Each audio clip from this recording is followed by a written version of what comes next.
What up, brother? Can you hear me all right? Oh yeah. How you been? Shit, hanging there like a hired a biscuit. Shit, but I can't do nothing else, man. My damn foot. How's your foot? Man, that damn thing's been killing me here the past few days.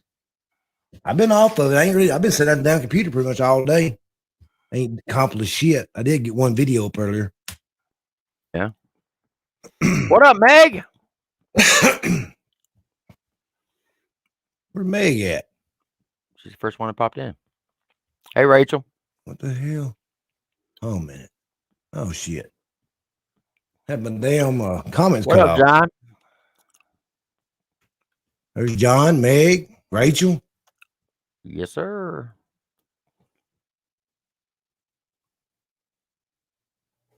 What up, Triple T? This is Tim. I'm back again with another. I like that. I downloaded that earlier. I said, man, I gotta mess with Tim. I'm gonna think he's gonna think he hit something else over there. I was like, wait a minute, what the hell was that? Oh, that's pretty fire. I said, what can I do? Mess with Tim today.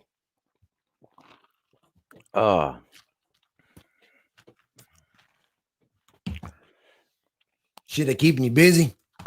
Oh yeah, here comes Poe. Oh, big Poe in the house. What's up, there brother? he How you is. doing? What up, y'all? Do I need headphones? What I do? Am I good? No, Now, you I can sound hear good to you. me. You sound good to us. All right, cool. We're gonna wait a couple more minutes to let a couple more people get up in here, and then we'll get started. All right, bet. How long you been in West Monroe? Where'd he go? We lost him. Oh, I had him. Linwood Regional Medical Center in West Monroe, Louisiana. And I've been there, my whole life. But this past 2 years, I've been up here in Fort Wayne, Indiana. I met a girl, and one of my shows, we actually met on Instagram, and then I had a show with Upchurch up here in Fort Wayne. And so we started talking, and the next thing you know, I'm up here in the Midwest doing shows, and she's been really a big blessing in my life as far as helping me get this whole music thing off the ground. So it's so much involved, like so many bases you got to cover. It's it takes a long time to build and cover everything that you got to do to be successful. I feel you. So you met your woman at your show. Well, I met her on Instagram initially. She liked one of my songs. And What song was it? Think About It. The song called Think About It. Think about Really? it. Yeah, so she was like, "Oh, awesome song! Really feel the lyrics, and everything. We're talking on the phone, drinking. Like I get up in the morning, I drink coffee, and I have coffee time, and I call her. But where I live in Louisiana on the bayou, I live in Downsville, Louisiana. But the little town I live in is called Point. All right, Okay. we have one store. I'm like 10 miles from a dollar store. So I would have to put my phone in my window of my house to even get a signal. Well, that's tough. That is tough. Yeah. That's crazy. It's funny you say that. That was the very first song I reacted to you was that song. Yeah. Think about it. Yeah, that's the song I had. I wrote that song like a year prior to we actually recording it. And then I had the version of me singing the chorus, and then the guy that actually made the beat, his name is City Chief, and he's produced like 3 of my albums. He's produced for Jelly Roll, The Lax, Hard Target, Charlie Farley.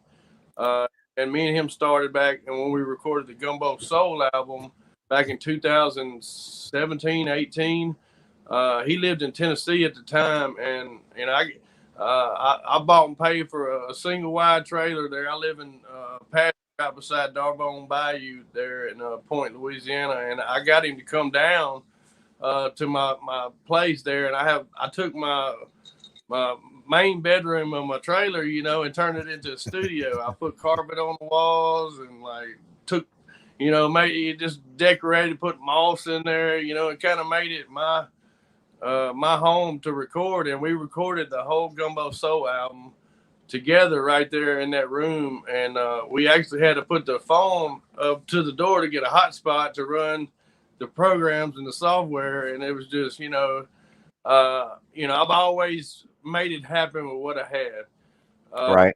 I got a long history. You know, I've been doing this music over 20 years, but for only the last 4 years have I really, when I come back, you know, I was an addict for 15 years or better.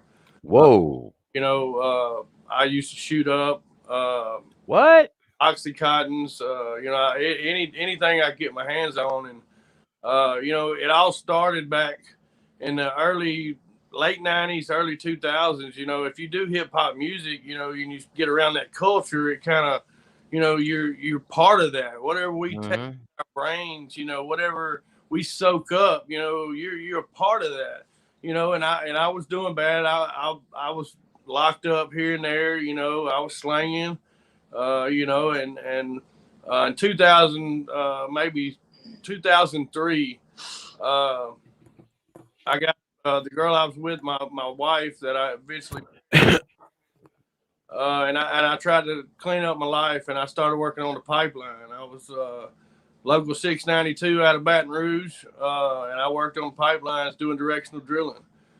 So anytime a gas line or anything like that crosses a water body, we would handle up to 52-inch pipe, and you have to drill underneath the Mississippi River, you know, and pull that pipe through that hole. So that's the job that I had on the pipeline, and I did that. Well, 2008, I was working in Minden, Louisiana, which was the closest I'd ever worked to my house there, and it's about 45 minutes to an hour. And I come home I had 1 day off, and we didn't get many days off. And I went out to the bar one night and started drinking and eating pills and smoking and just doing everything. I started on the way home. I didn't have no business driving. And I got about 1.5 miles from where I was going to be. I had a nice truck, brand new tires and rims. You know, I had everything I needed. I made good money, and I lost control of the vehicle, and I flipped 4 times, got ejected out of the driver's side windshield.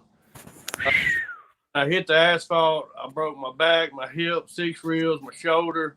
I got airlifted to Shreveport, Louisiana, where I'd wake up about a week later after, they had me on heavy narcotics, and they had to wait for the swelling to go down to do surgery. But I woke up and I looked down. I couldn't move either one of my legs. And it was right then I had to, I was like, man, what have I done? I got a little girl that's 3 years old. I got a stepdaughter that I've raised since she was a year old. I had a great job. I was building my life, and I screwed it up that night. I woke up and it was right then, and I looked up and I said, Lord, I said, if you would get me out of this situation, I'll do whatever I got to do. I was raised in the church. I was baptized 1993, Ridge Avenue Baptist Church. Mm-hmm. And I was raised by good people. I got good grandparents and good parents, and I knew where to turn to right then. I didn't have no legs to stand on, literally. I was going to lose everything, my truck, my house, and I eventually did lose all that, including my marriage. But it was right then that I said, Lord, all right, if you give me just enough, I'll do whatever I got to do. And so I got sent to rehab, and where I learned how to walk again on the parallel bars. And, I couldn't wipe my ass. I couldn't put my socks on. I couldn't do nothing for myself. So when I lost everything, after I got out of rehab, I went and moved into my grandparents, and they got me one of those Hoover motorized wheelchairs. And I lived like that for the next 6 to 8 months. I couldn't go to the bathroom on my own. I couldn't do nothing, man. I lost everything. Mm. And I had I had a drug problem already. You know, I'd eat pills and all this and that. Well, now I got to wake up every day and I got to take them just to not hurt, you know. And so, Mm-hmm. you know, I got to the point where I thought I didn't have any hope. There was no way that I'd ever have a woman in my life. There was no way that I would ever be successful. And so I just assume look, I'm just going to get high every day. And the next thing you know, I'm shooting it in my veins. I'm taking a spoon. I'm taking those pills, a lighter to that spoon and breaking those pills down and sticking it in my body and just numbing everything possible. Because I didn't have nothing to look forward to. I didn't have no home. I didn't have my kids with me. I didn't have shit, you know. And so about 2012, I had been going and passing this little old church called Point Assembly of God. And I think I'd been high for like 4 days. I think I was up on meth for like 4 days. Damn. I mean, to the point where I was seeing things like I remember seeing Phil Robertson in the corner of my pasture with a Bible in his hand and just standing there, you know, and I'm high out of my mind. Now, for those who don't know, Phil Robertson is the guy off of Duck Dynasty. Right. Yeah. And so I would pass that church, man, and I woke up one day and I was like, man, I'm tired of this. Like, I know where to go get right. Like, I was raised that, you know, there's peace in the Lord. So next thing you know, I just went up to that church. I didn't know nobody. Where I had moved out there in Downsville, I lived in West Monroe, you know, most of my life. Well, I had moved out to Downsville, and that's way out in the country on the bayou by Darbone Lake. And I didn't really know. I went up in there, man, and people showed me love. Next thing you know, I'm giving my testimony. I'm singing in the choir, taking trips with the youth. And I did that, and that's where I isolated myself. And at the time, now remember, I done did time in jail. Like 2012, I was locked up for 6-7 months in Union Parish Detention Center. If you don't mind me asking, for what? The wreck. So when the wreck happened, they found a canine. I had one of those cans where you put your stuff in there. It looks like a Dr. Pepper can. Well, he hit on that can, and I was told afterwards, but I don't remember much about the wreck, but the state trooper hung over and said, look, we finally got your ass. Because, you know, I was the law people were always looking for me. I was always selling and doing things I shouldn't be doing. Right. You know, and so, you know, that dog hit on that can. He actually bit the can. But, yeah, I had pills on me and stuff like that. Well, I got put on probation, even though, you know, and so I wasn't going to my probation officer. I wasn't doing the stuff I was supposed to be doing. I was getting high. I was bouncing parish to parish, hiding from the probation officers and stuff like. Finally, I got caught up, and then I had to go do that time. But, you know, so I got out and I got in the church, got doing good. And I had this dream one night, you know. Remember, I've isolated myself in my little trailer out there in that pasture in Point, Louisiana. I'm not hanging out with any kind of bad influences. I'm not doing no dirt, and you know, doing the right things. And so I went on a youth trip with was supposed to be all boys youth trip up on the Buffalo River in Arkansas, Missouri, right there by the Missouri line, and they told me, said, we're going to let you bring your daughter. So she was the only female actually on the trip. So we was going to go do the canoeing or rafting on the Buffalo River. And so everybody got there. It was in the youth group. When we got in there and right out the chute, me and my daughter go around, you know, the rapids were pretty rough. So right out the chute, she leaned one way and she fell out. And that current just drug her, you know, and I kind of got scared. We finally got her back in the canoe. We kept it was really a great experience, but we kept on down the line, and they said, all right, y'all, the whole group's gonna pull over up here in this little bend, and there's a waterfall, and we're gonna walk up there. Now that's about 1.5 miles. Now remember, at the time, you know, I still can't walk great. It took me years from a hoover round to a walker to to get to where I could walk without having anything. Right. And up there, 1.5 miles, you know. So we start walking, and we ain't got the quarter way, halfway through. And my daughter says, "Daddy, I can't make it." I said, "Baby, we gonna make it." You know, everybody else done left us. You know, they already almost up there. We get about halfway, 3/4. She said, "Daddy, I can't go no more." I said, "Baby, we gonna make it," you know. And so we kept on tracking. Well, about that time we got close to getting to the top, all the other group, they were coming down the hill. And so me and my daughter walked up to this waterfall together, and I remember looking up at the waterfall and I said, "Baby, this is God's country." And little did I know right then that it was going to be the title to my album that I was going to do in 2017 or 16.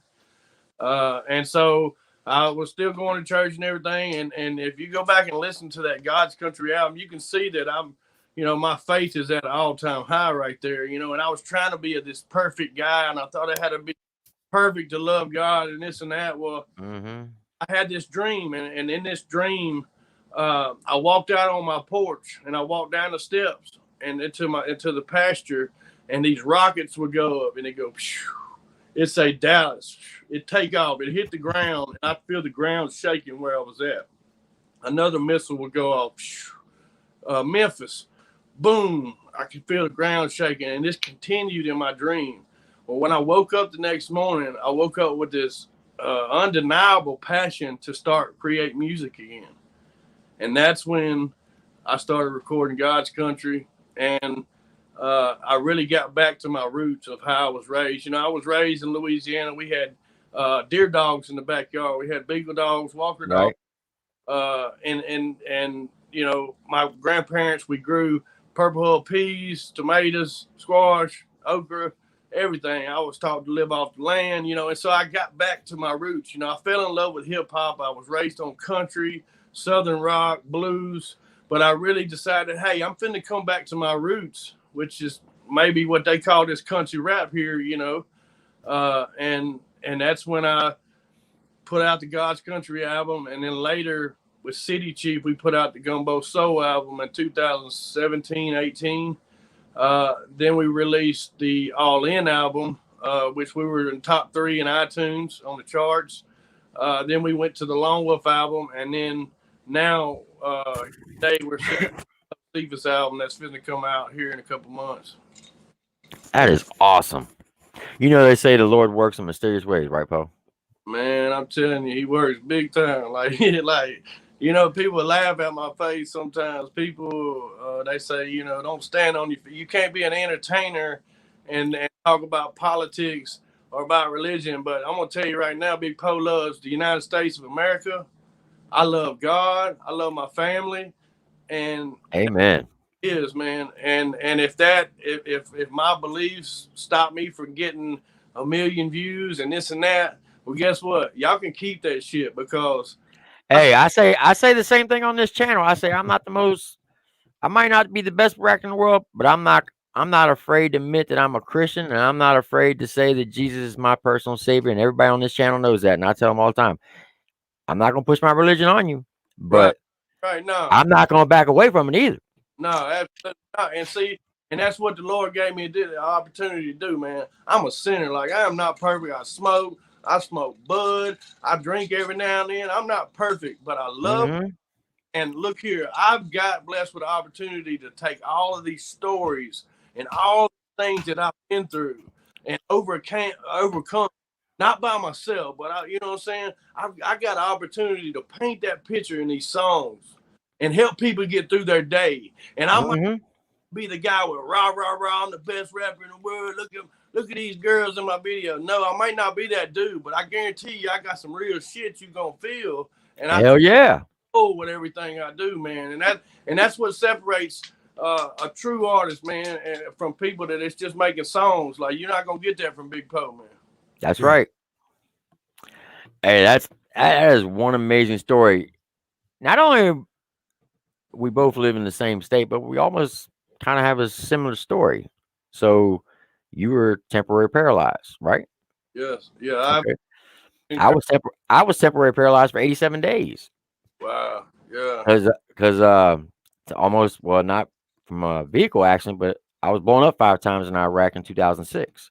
Yeah. And when I woke up in the hospital and I couldn't move my legs, I could feel them, but I just couldn't move them because my spinal cord was so swollen. They Yeah. couldn't do anything. And I know exactly what you're talking about, the pain pills, because I remember going in and out of conscience. And the Right. doctor told my wife, said, Miss Faust, we're going to make your husband a drug addict. Yeah. I said, Yeah. what? What do you mean you're going to make me a drug addict? And they said, we got to get the swelling down on his spine. So we're just going to pump him full of drugs. So they had me on Oxycontin, Morphine. Demerol, morphine, Percocet, methadone. They had lower tabs all at the same time. And I was just basically a zombie just drooling on myself. I said, man, I can't live like this. That's And exactly. after about 8 months, I quit cold turkey. And that was, oh my God, you want to talk about living hell. To go through detox on your own is a bitch. I'm not gonna lie. Right. But God willing, new technology, they put a spine stimulator in my back. That way I didn't have to go back on the drugs. And basically what it does, and you might want to check into this yourself. But I have a battery implanted underneath my right buttocks and 2 wires that are infused in my spine, and I use a remote, and it shocks myself from my rib cages all the way down to my toes. And it basically wakes my nerves up so I can move my legs, and it blocks pain. See, that might help me because still today, I got the spinal fusion from L1 to L3, and then I can't feel from my knee to my stomach, so I can't feel nothing. That's Like, that's what I'm saying. you know what I'm saying? You might want to check into that Yeah, no doubt. because it Yeah. helps me out great. I mean, I was taking before I had that surgery, I was taking probably about 15 Percocet a day. Yeah. The moment they put that thing in me, the very next day, I went out and played 2 rounds of golf and only took 2 Percocets. Yeah. And I've been drug free since, and I use it basically 20 hours a day. I don't use it when I sleep, but it blocks the pain and allows me to walk pain free. That's awesome. So you might want to check into that. Yeah, well, see, first, I got to get that good insurance though, Tim. I got to get it used though. Well, yeah, mine was paid by the military, so yeah, I got that good insurance. Yeah, I bet. Look here, we've got it out the mud. I ain't got no label behind me. I ain't got no big budget. I just got some good folks that believe in me, believe in this movement, and I call all my people po folks. Right. Po folks don't mean necessarily poor. It means you're rich in spirit, man. Po So folks spirit. on that note right there, how did you come up with your artist name of Big Poe? Probably back 1998, 7. I rap with Broad. Me and Broadnax, Mr. Right. We come up together. We were friends. Like we was together all the time. Now you say we're friends. Are you still friends? Yeah. Okay. I'm just saying, like, you know what I'm saying. Oh, I got you. Yeah, but so that's how I got into music. I used to see him freestyling at parties. Like we'd go to parties and he'd be freestyling. And I want to do that. I want to check that out.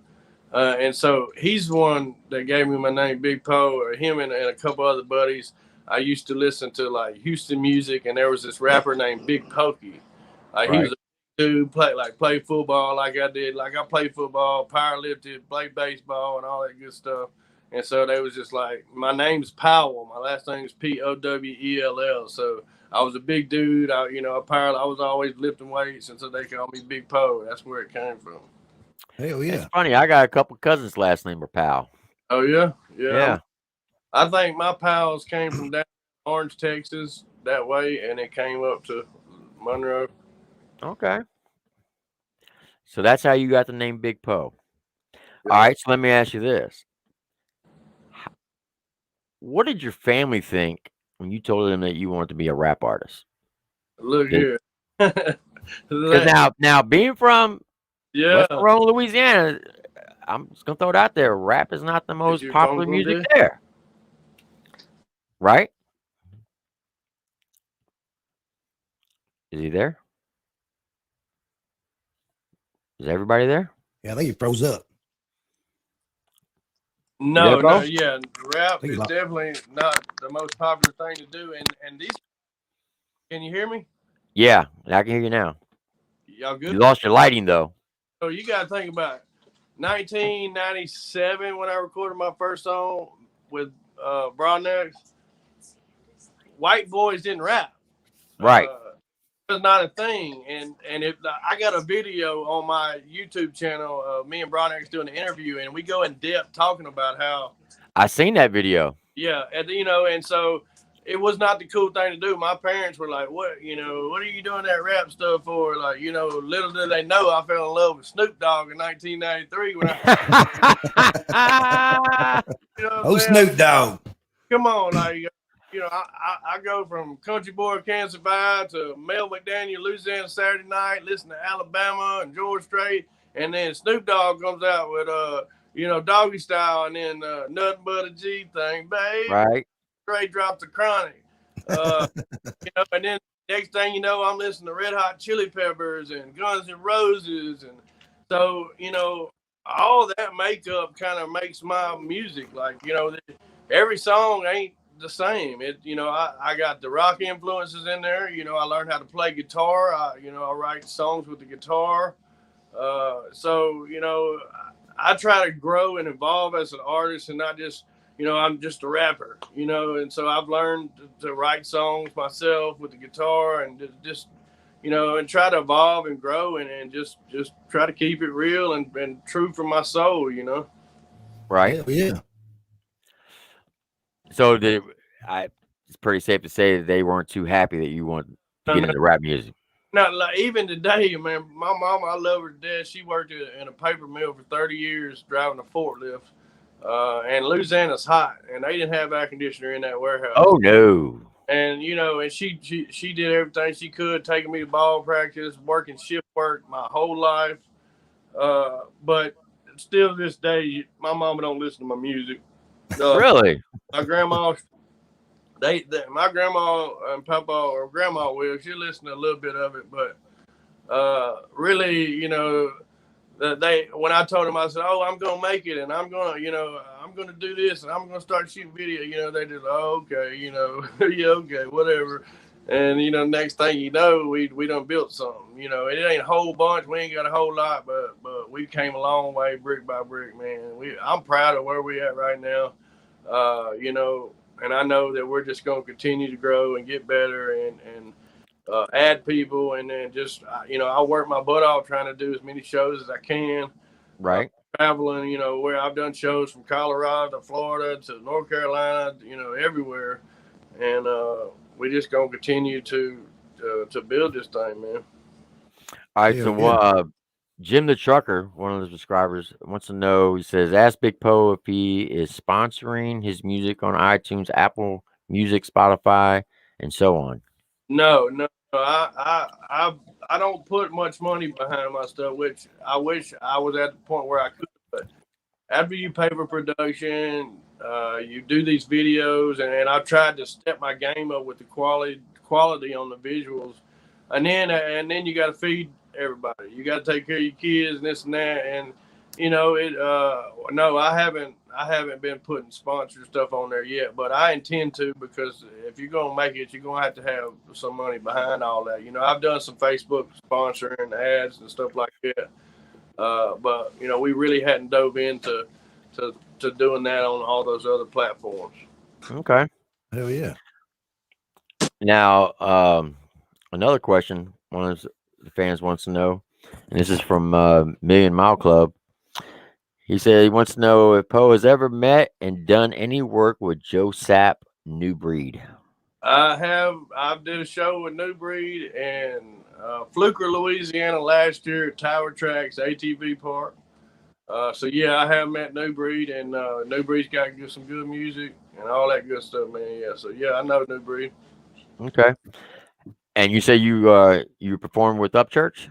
Yes, I perform with Upchurch, Adam, Oak Ford, Charlie Farley, Demon Jones.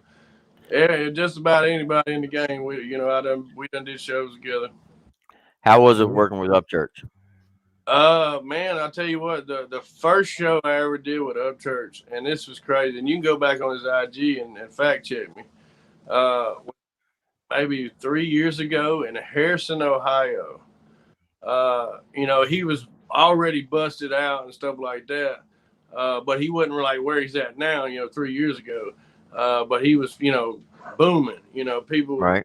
filling the venues, well, I met him before the show there and ended up performing, and Hitman was with me that weekend, and we opened, and man, it wasn't nothing but a sea of people, and you can go on YouTube also and type in Big Po Live Harrison, Ohio, and you'll see the actual show that I first met Upchurch. Well, they didn't let us put our merch by the stage and stuff. They made us put our merch in a different room. And I didn't know I didn't know Church real well at the time. But man, dude, put my shirt on. He took a shirt off of my merch table, a Big Po shirt, and went and stood in line and did all his meet and greets and took pictures with everybody in that line with my logo on it. Man, that's fire right there. And so, and if you go, he took a picture, and if whoever the guy was with it, he posted on Instagram. And that was really cool because I was an up and coming artist that really nobody knew who I was at all, and so that was showing love right there. Man, that's crazy. Yeah. What's your question, Mikey? Oh, I was going to say, I guess the last time, I went to Upchurch concert in January at Knoxville. It was January the 4th. He had one for the 3rd and the 4th. I went to the last one. I couldn't get on the 3rd. It just sold out too quick. Yeah. So I went up there and just made a weekend out of it. I went down strip club and all that. Let me tell you, man, it was a banging party, man, because when I got in there, it was packed wall to wall. I mean, he brung down the house. And I'm definitely going to go back to another concert of his. You been doing any concerts yourself?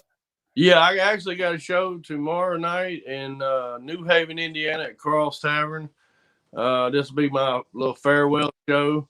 My DJ, my drummer, and all that will be coming up tomorrow. I'm going to be cooking dinner time tomorrow here at the house, and we're going to have the artists and different people that family that we built here in Indiana, and we're going to cook. I'm going to cook for everybody, cook some hamburgers, stuff like that, and then we'll head up for sound check around 6 o'clock, and we'll throw down, man. We got some great talent going to be opening, and this will be my last show here, and then I'll be leaving Indiana the 29th to head back down to Louisiana for good for a little while.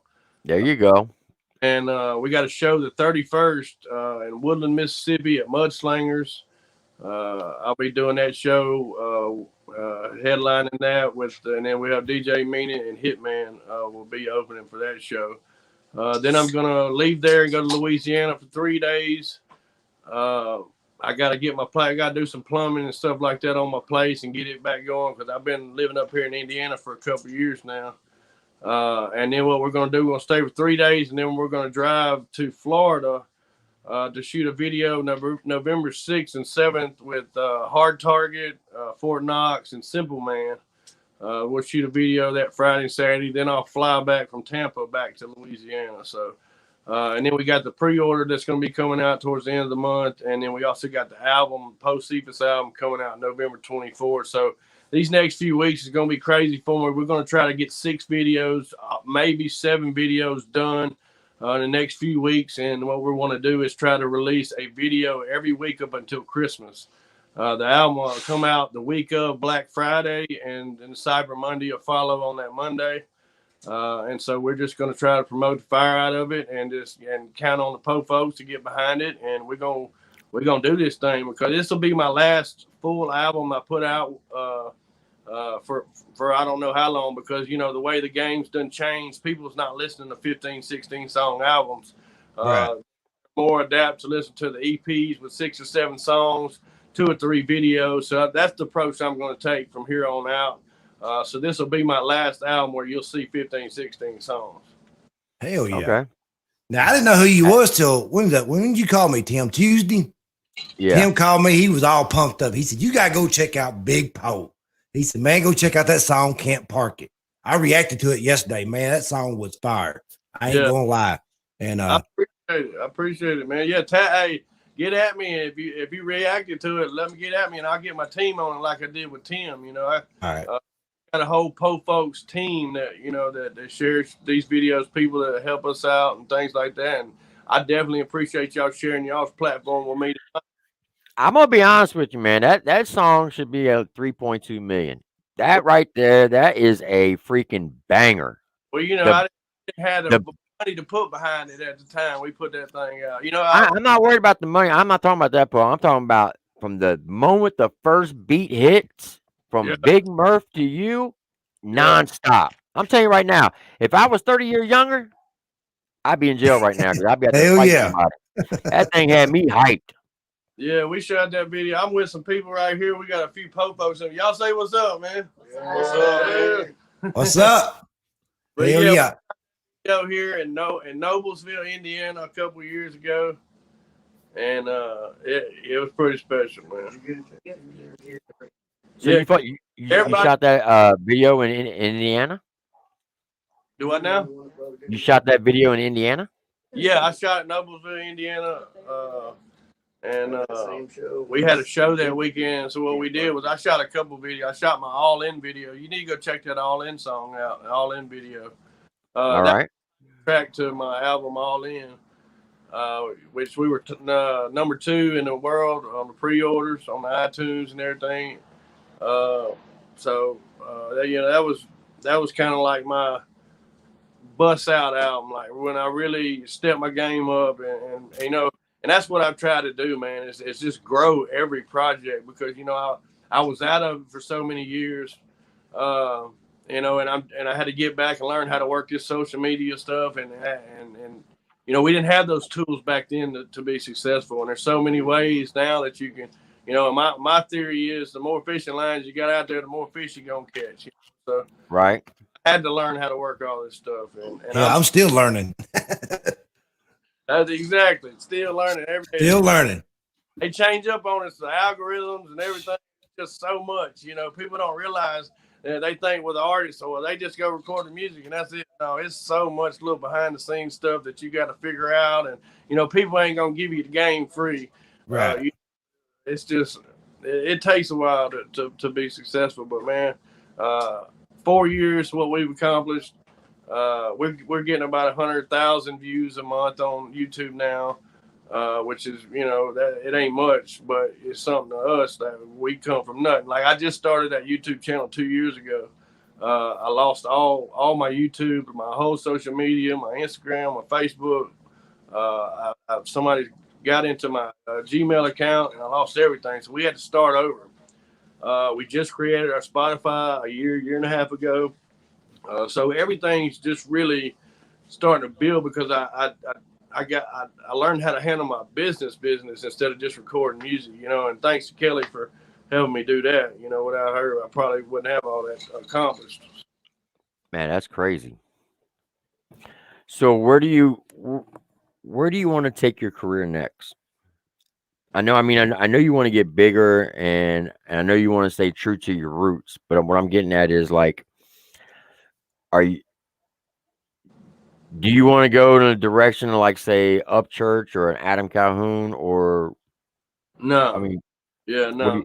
What do you want to do? I don't want to go that direction. I'm going. The whole thing, walk by faith. Walk by sight. I don't know what I'm going to be doing because I know this. I wake up every day with a passion to continue to do this music. This is my everything. This is like I get to help so many people out. I've had people want to commit suicide and numerous people that I've been able to talk to and uplift and preach to a little bit, and explain my, what I want to do is I want to help people with my music. I don't want to be rich. I don't want to have all this money and this and that. I just want to be able, if a car breaks down, I want to be able to fix it. I don't want all that extra shit. I just want to be successful. I want to be able to pay my bills and continue to grow. And who knows what the Lord got in plan for me in 5 years. I may be preaching in 5 years. I don't know. But well, you're already preaching, Poe. You just don't realize it. Yeah.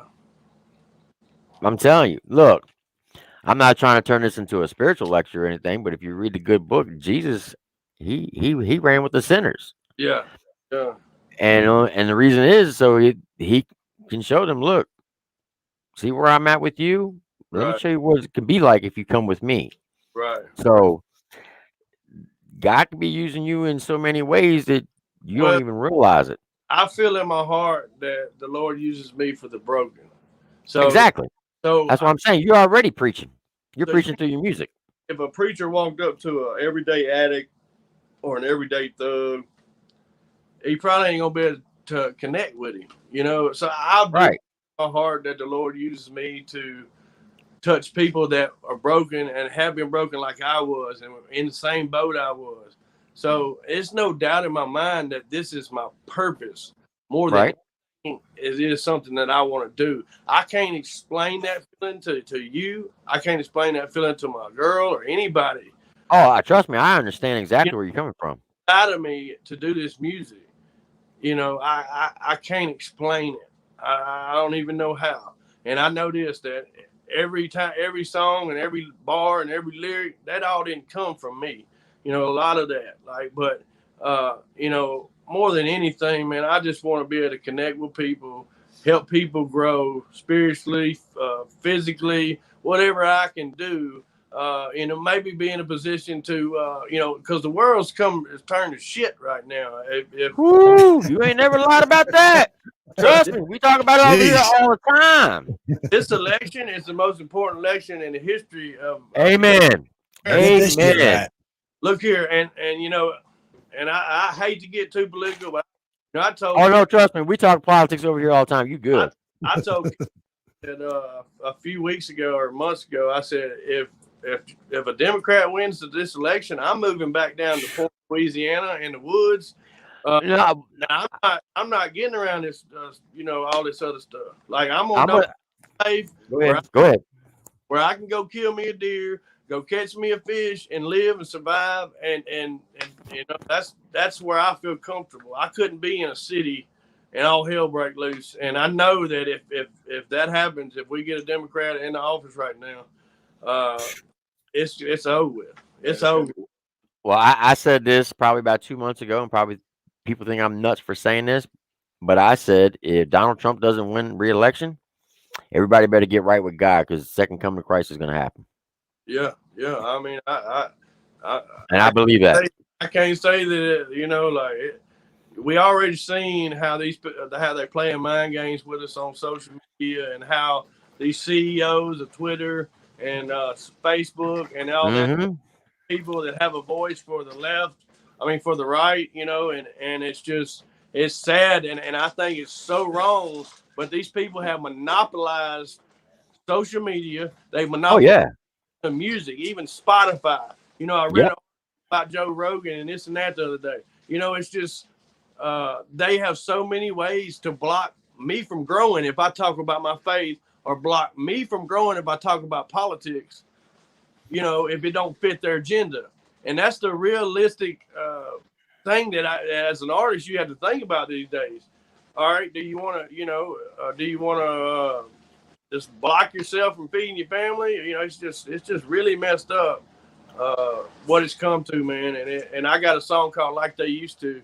It touches on this, man. It ain't nothing like it used to be, and this world is not where it needs to be, and the Lord's gonna come back soon. It ain't no doubt about that. Oh yeah. And, you know, just like on whenever I do a positive video on Trump, YouTube will shadow ban it and push it all the way down the algorithm to where they won't even show it. Yeah. I mean, it's crazy. It's crazy. I know exactly what you're talking about. But yeah. So here, I got a question for you. Right now, you're an independent artist. Right. Do you have the inspiration or a goal to be signed, or do you want to stay independent? No. I have signed. I signed with Damn It Boy for a small tenure. Damn It Boy is Davey Ray, and you know where Jelly Roll records at. And he records at Damn It Boy Studios. Davey Ray produces and helps him produce a lot of those records. I signed with them for a brief tenure, and I had managed a little bit, but Man, I'm not gonna sign with nobody. It's gonna be totally independent. It's when you're, not to knock nobody or to put nobody down, but nobody's gonna look out for you like you. Like, Right. and I've learned that lesson over and over and over again. Especially this business is so shady.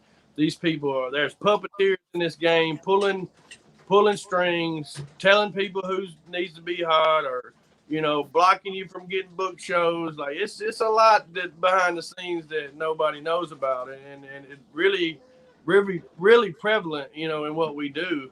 But man, I'm just gonna stay independent from here on out. I want to start a label next year. You asked me earlier, what is it you want to do? I want to start a label and help other artists that I see that have that passion and that true talent. I want to be able to get them where they need to be without having to learn the hard way like I did. I know Right. social media up to this caliber. Your videos got to be here. Your production's got to be here.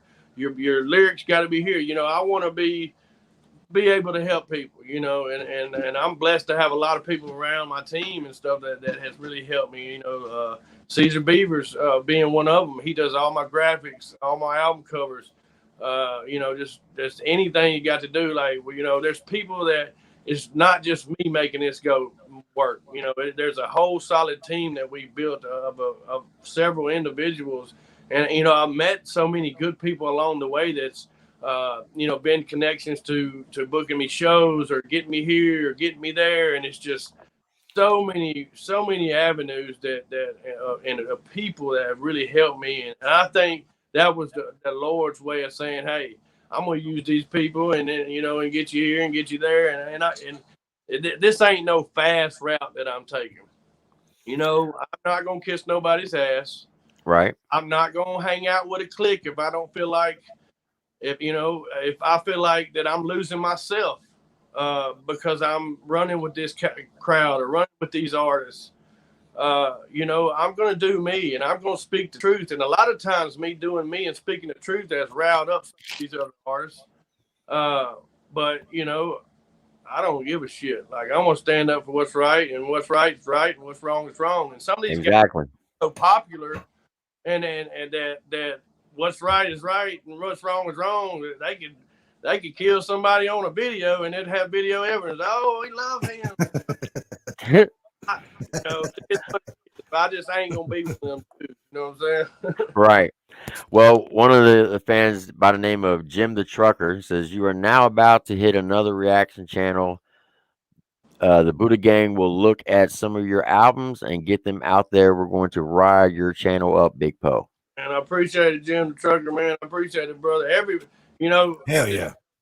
Me and you meeting and us doing this here tonight. That's meant to be. I believe in that. Like I feel energies and I feel connected to certain people. It may not make sense to certain people, but that's just what it is. And it's just people connecting the dots. You never know who's going to be that bridge to take you to that next level. And Exactly. People are going to make up those roads that get you to where you need to be. Mm-hmm. Hey, that's why I always say things happen for a reason. That's I can't remember the subscriber that told me to react to one of your songs, and when I did, you put a comment in there, and I was like, oh my God. I was tickled pink. I was like, I can't believe this. This guy actually responded to my reaction. Well, man. And I was like a school kid. I was happy as hell. I was like, oh my God. Well, And then we started communicating and talking, and it's gonna grow even bigger and bigger, I feel. Yeah, and and it's like that. It's like, well, it took one fan to get me to you. Yep. My name. Then it took you, and then your homie up here in a box. Mm-hmm. And we got Jim the Trucker. Yep. That's how it works, man. That's the brick by brick that I talk about. And it's the slow way, but man, it's so real. It's so real. It ain't. I didn't pay you to do this interview with me. No. I didn't pay you my song like a lot of these dudes do. No. Hey, I'm not knocking it. Do what you got to do. If they whatever, I don't care. But I don't do that.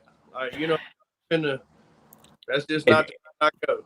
It's funny that you said the slow way, because I used to preach to my soldiers all the time. Every time we would go outside the wire in Iraq, I say we're going to move slow as smooth and smooth as fast.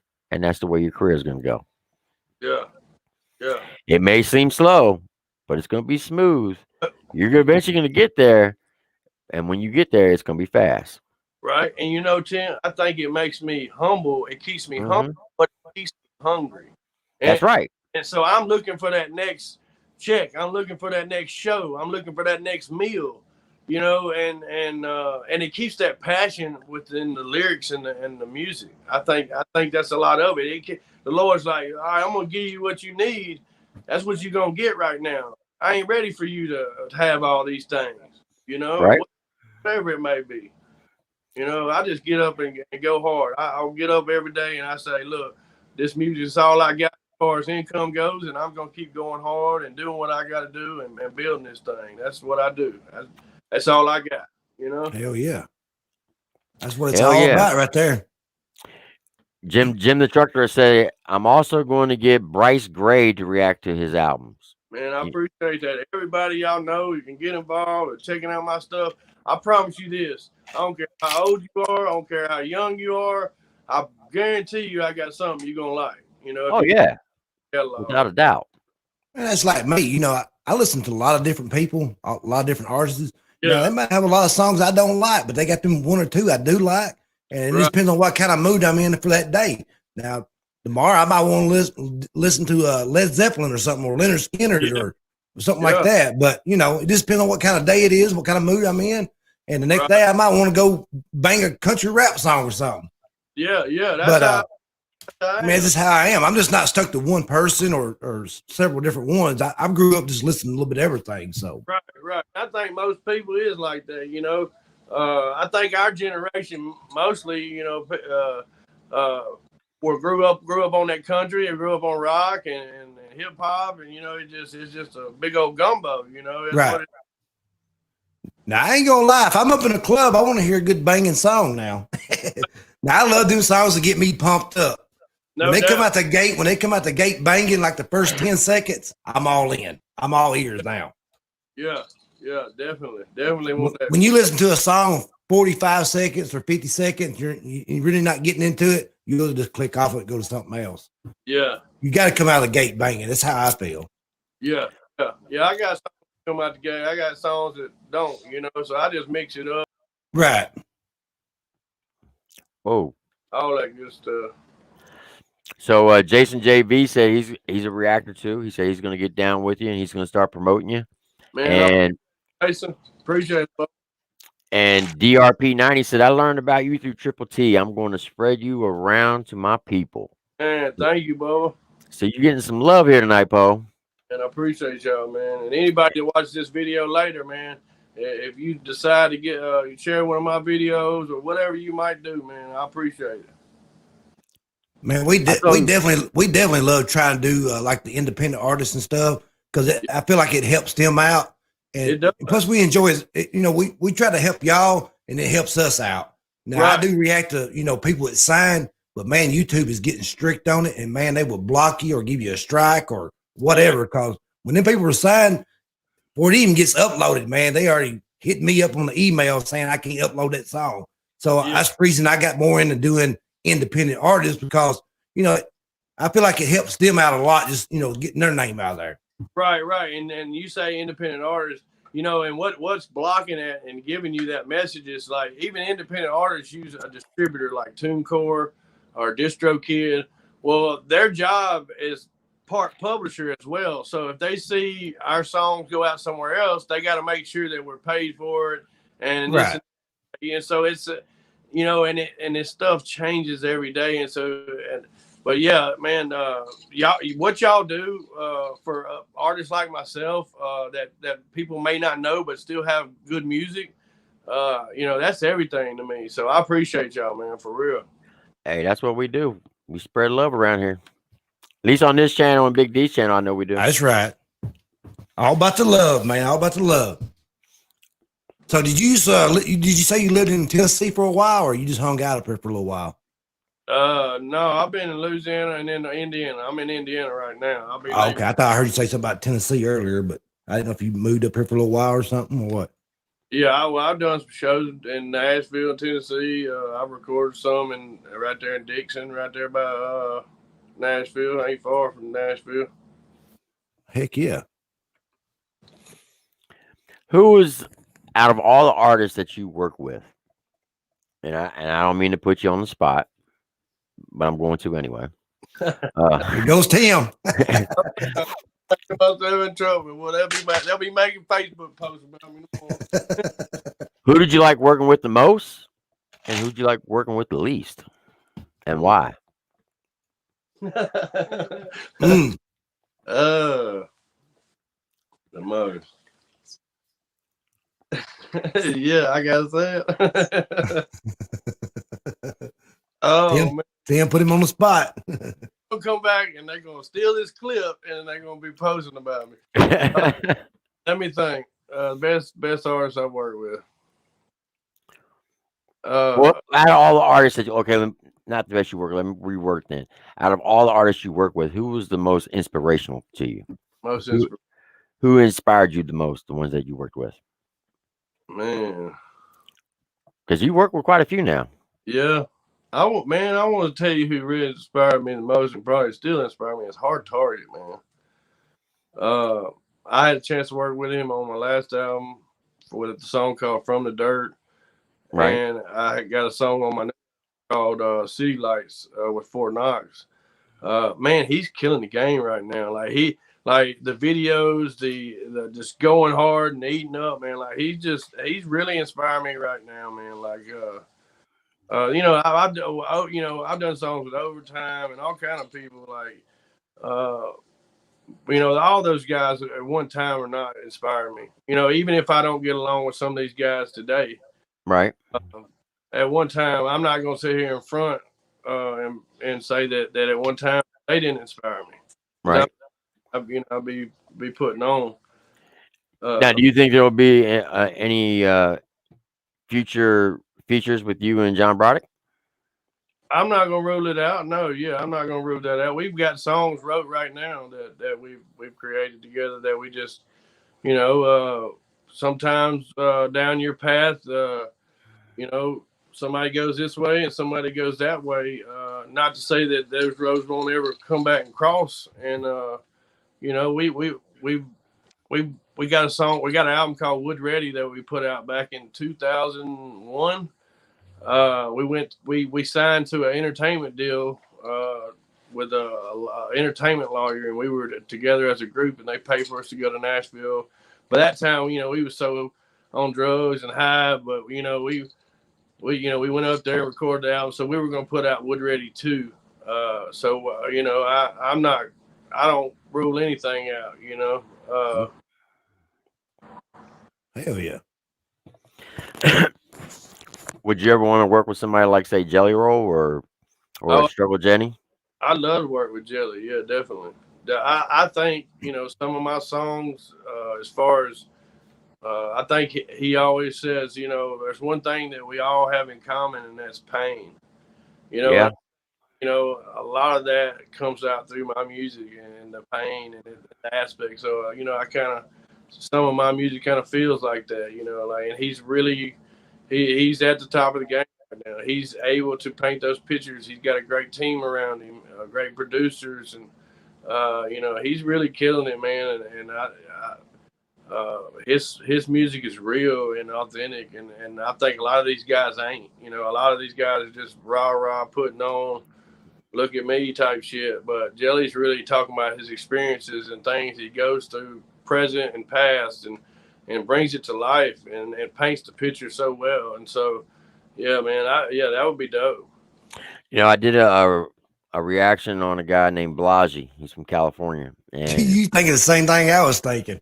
And Big D turned me on to him. I never heard of this guy. Yeah.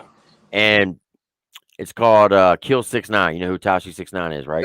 Yeah. So he did a rap song on him. Now, this guy, he's been in and out of prison. Apparently, some say he's part of the Irish Mafia. I don't know if that's what they say. Yeah. And somebody put in the comments, man, why are you promoting gangster rap? I said, well, it's not really gangster rap. I don't think it is. He's just rapping about things that happened in his life. Yeah. And my response to it was Jelly Roll said it perfect. He said rap is nothing but speaking truth and facts. Yeah. And Upchurch said if you always speak the truth, you can never take an L. Right. So that's the same thing with your music.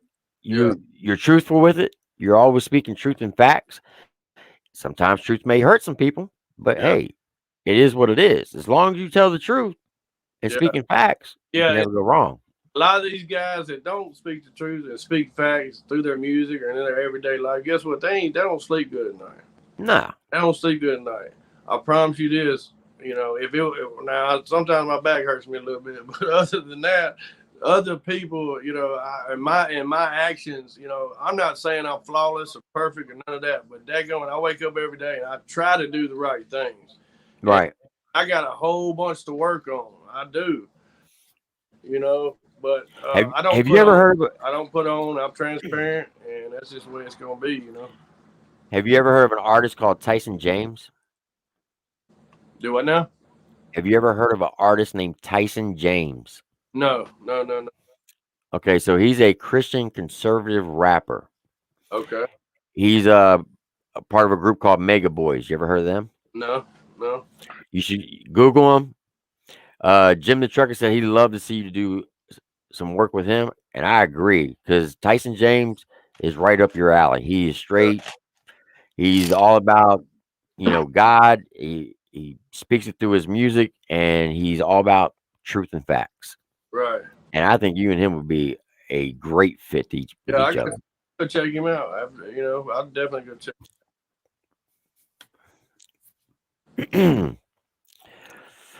All right. Let's see. Michael, while I'm looking at this, you got anything you want to say?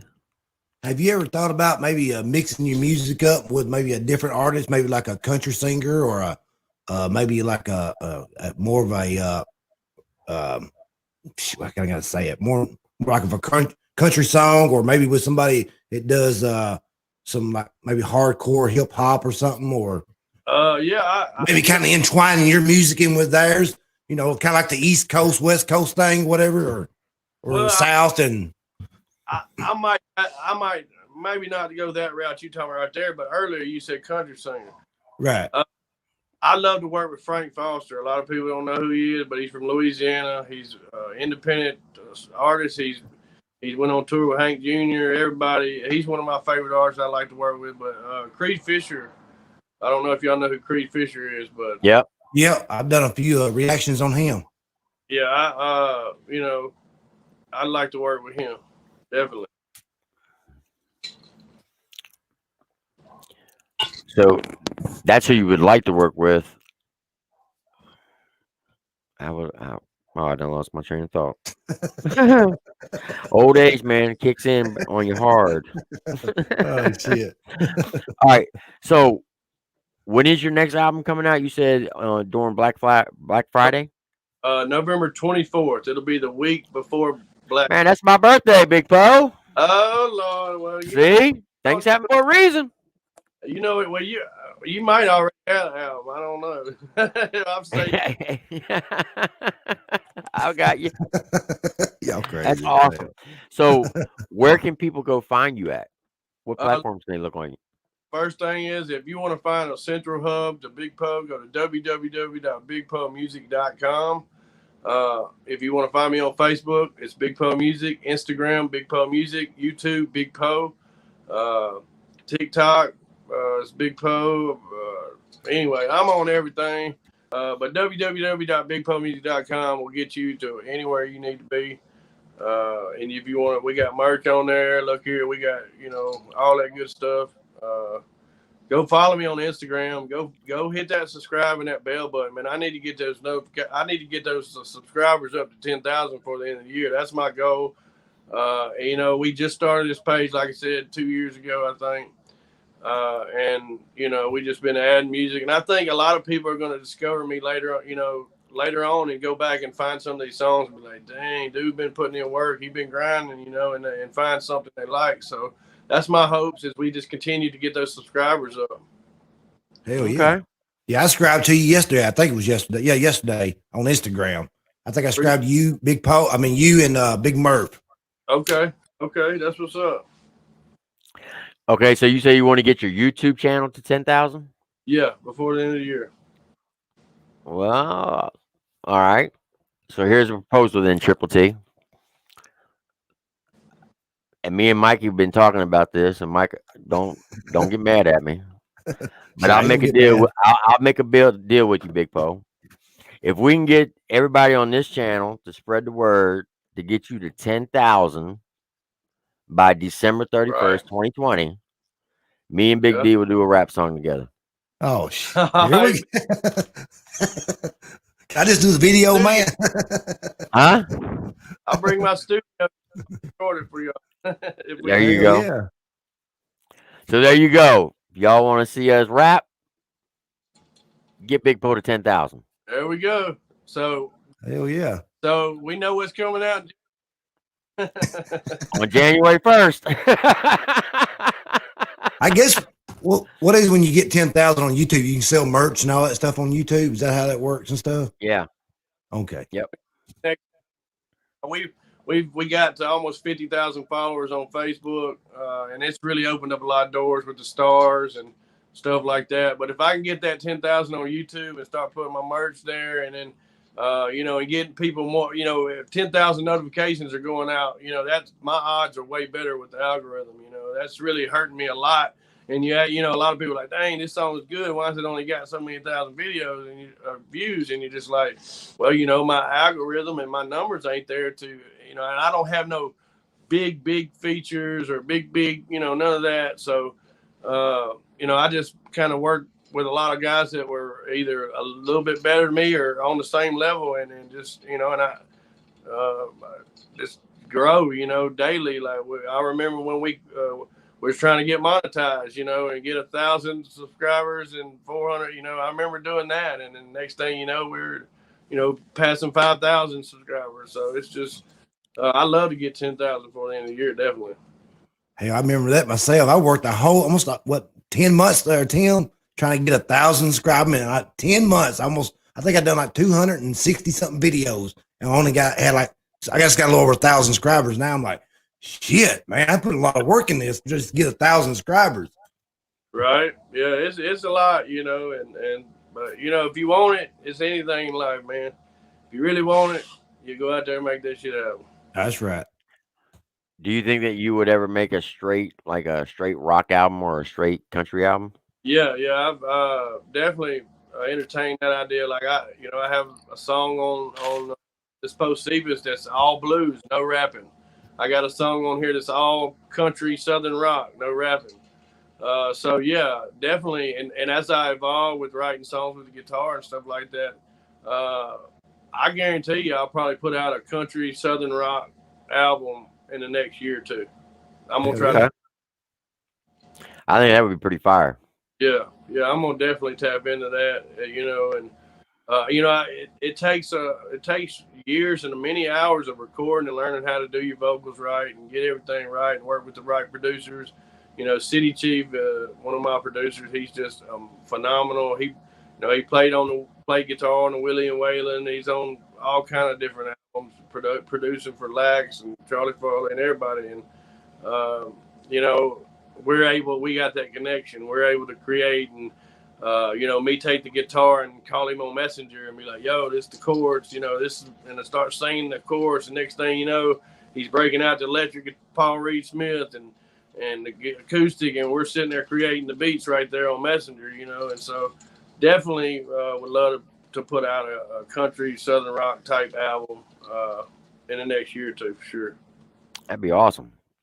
I can almost picture it be almost like a Stevie Ray Vaughan type of vibe.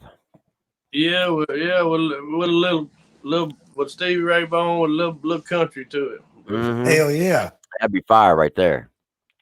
Well, a lot of people in the comment section, they're feeling. They said, yeah, they love for you. They call it rap and rolls, what they're calling it. But yeah, I say that in one of my lines in a single I just dropped called Post Cephas. It's the actual title track to the album. It's a blues record. And I say rap and roll. They call it rap and roll in the lyrics. Okay. All right, Sarah Burton said, "Big Poe saved my life. This man is one of the most humble men you'll ever meet." I don't know what she meant by that, but she said that you saved her life, Big Poe. Yeah, she's Sarah's, you know, really connected to a lot of my songs. Sarah's an example of how, you know, I get to help people and get them through their day and encourage them through my music or any bad situation. You know, she's been a true diehard supporter, and we appreciate Sarah being part of this Post Folks movement. Hell yeah. That's awesome. So, does anybody else have any more questions for Big Poe?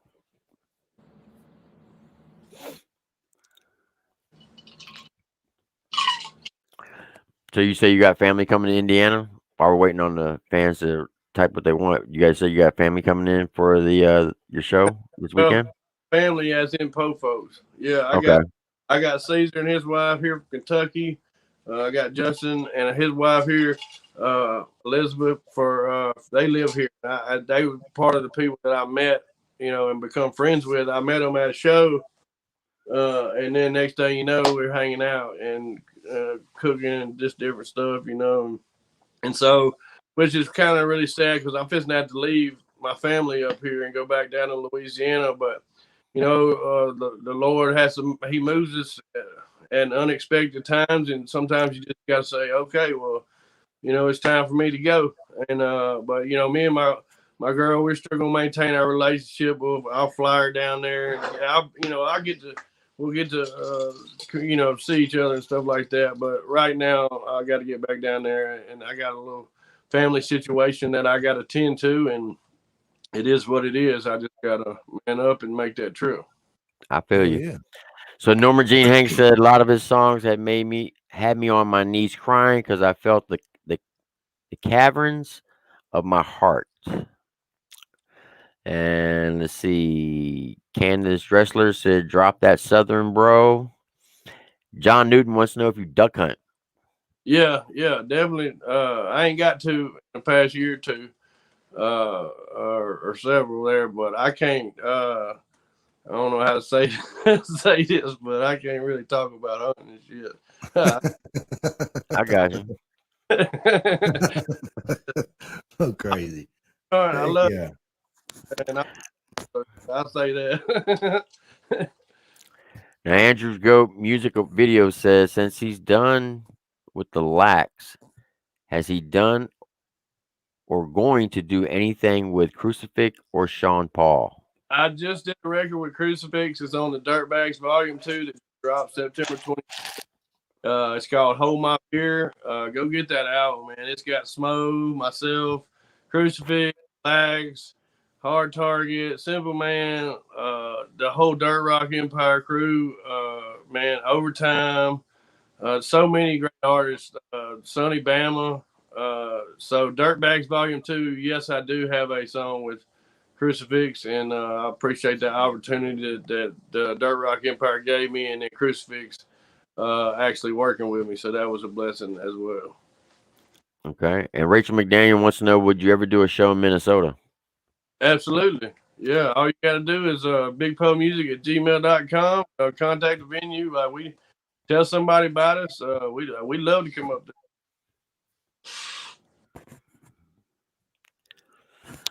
Candace Dressler said, well, Big Poe got a lifelong fan here, and Tim turned me on to him. God bless. Appreciate you, Candace. Thank you. All right.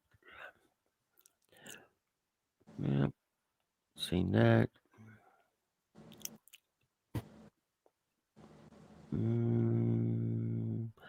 I'm sorry. I'm trying to read these. It's kind of small.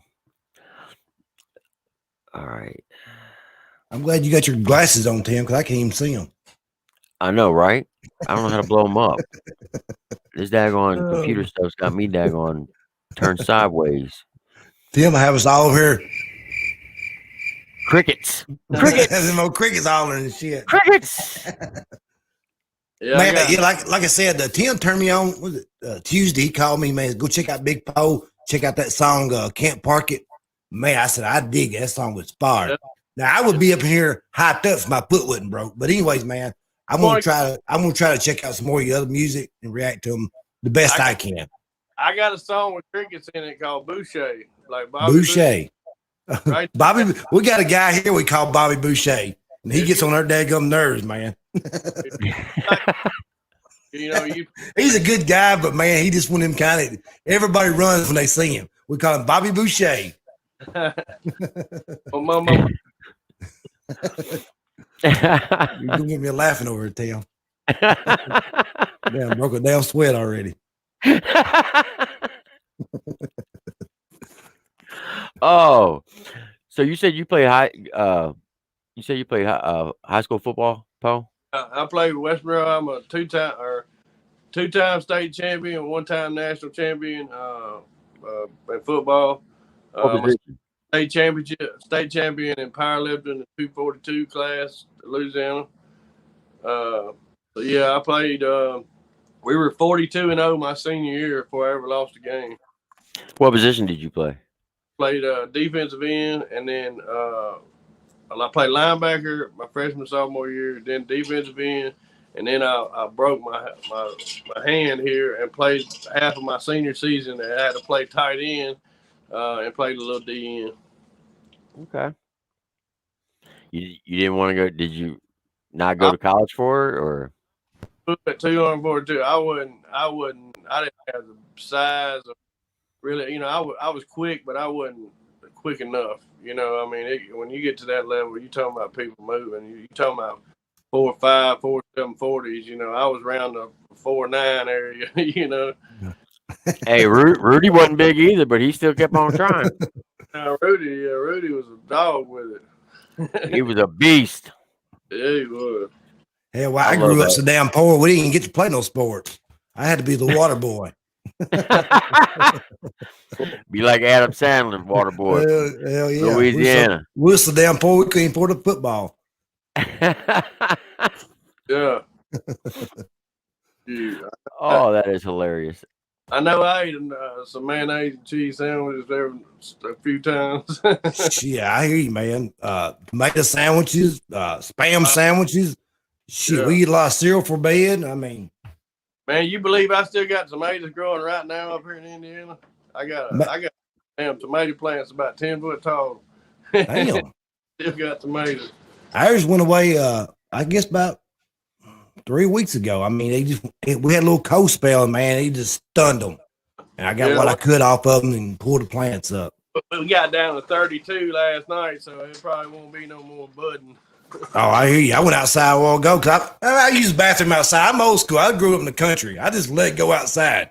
I went outside a while ago, and it's like it's about 32 degrees out there now. I was like, sheesh. Yeah, Put that bad boy back up.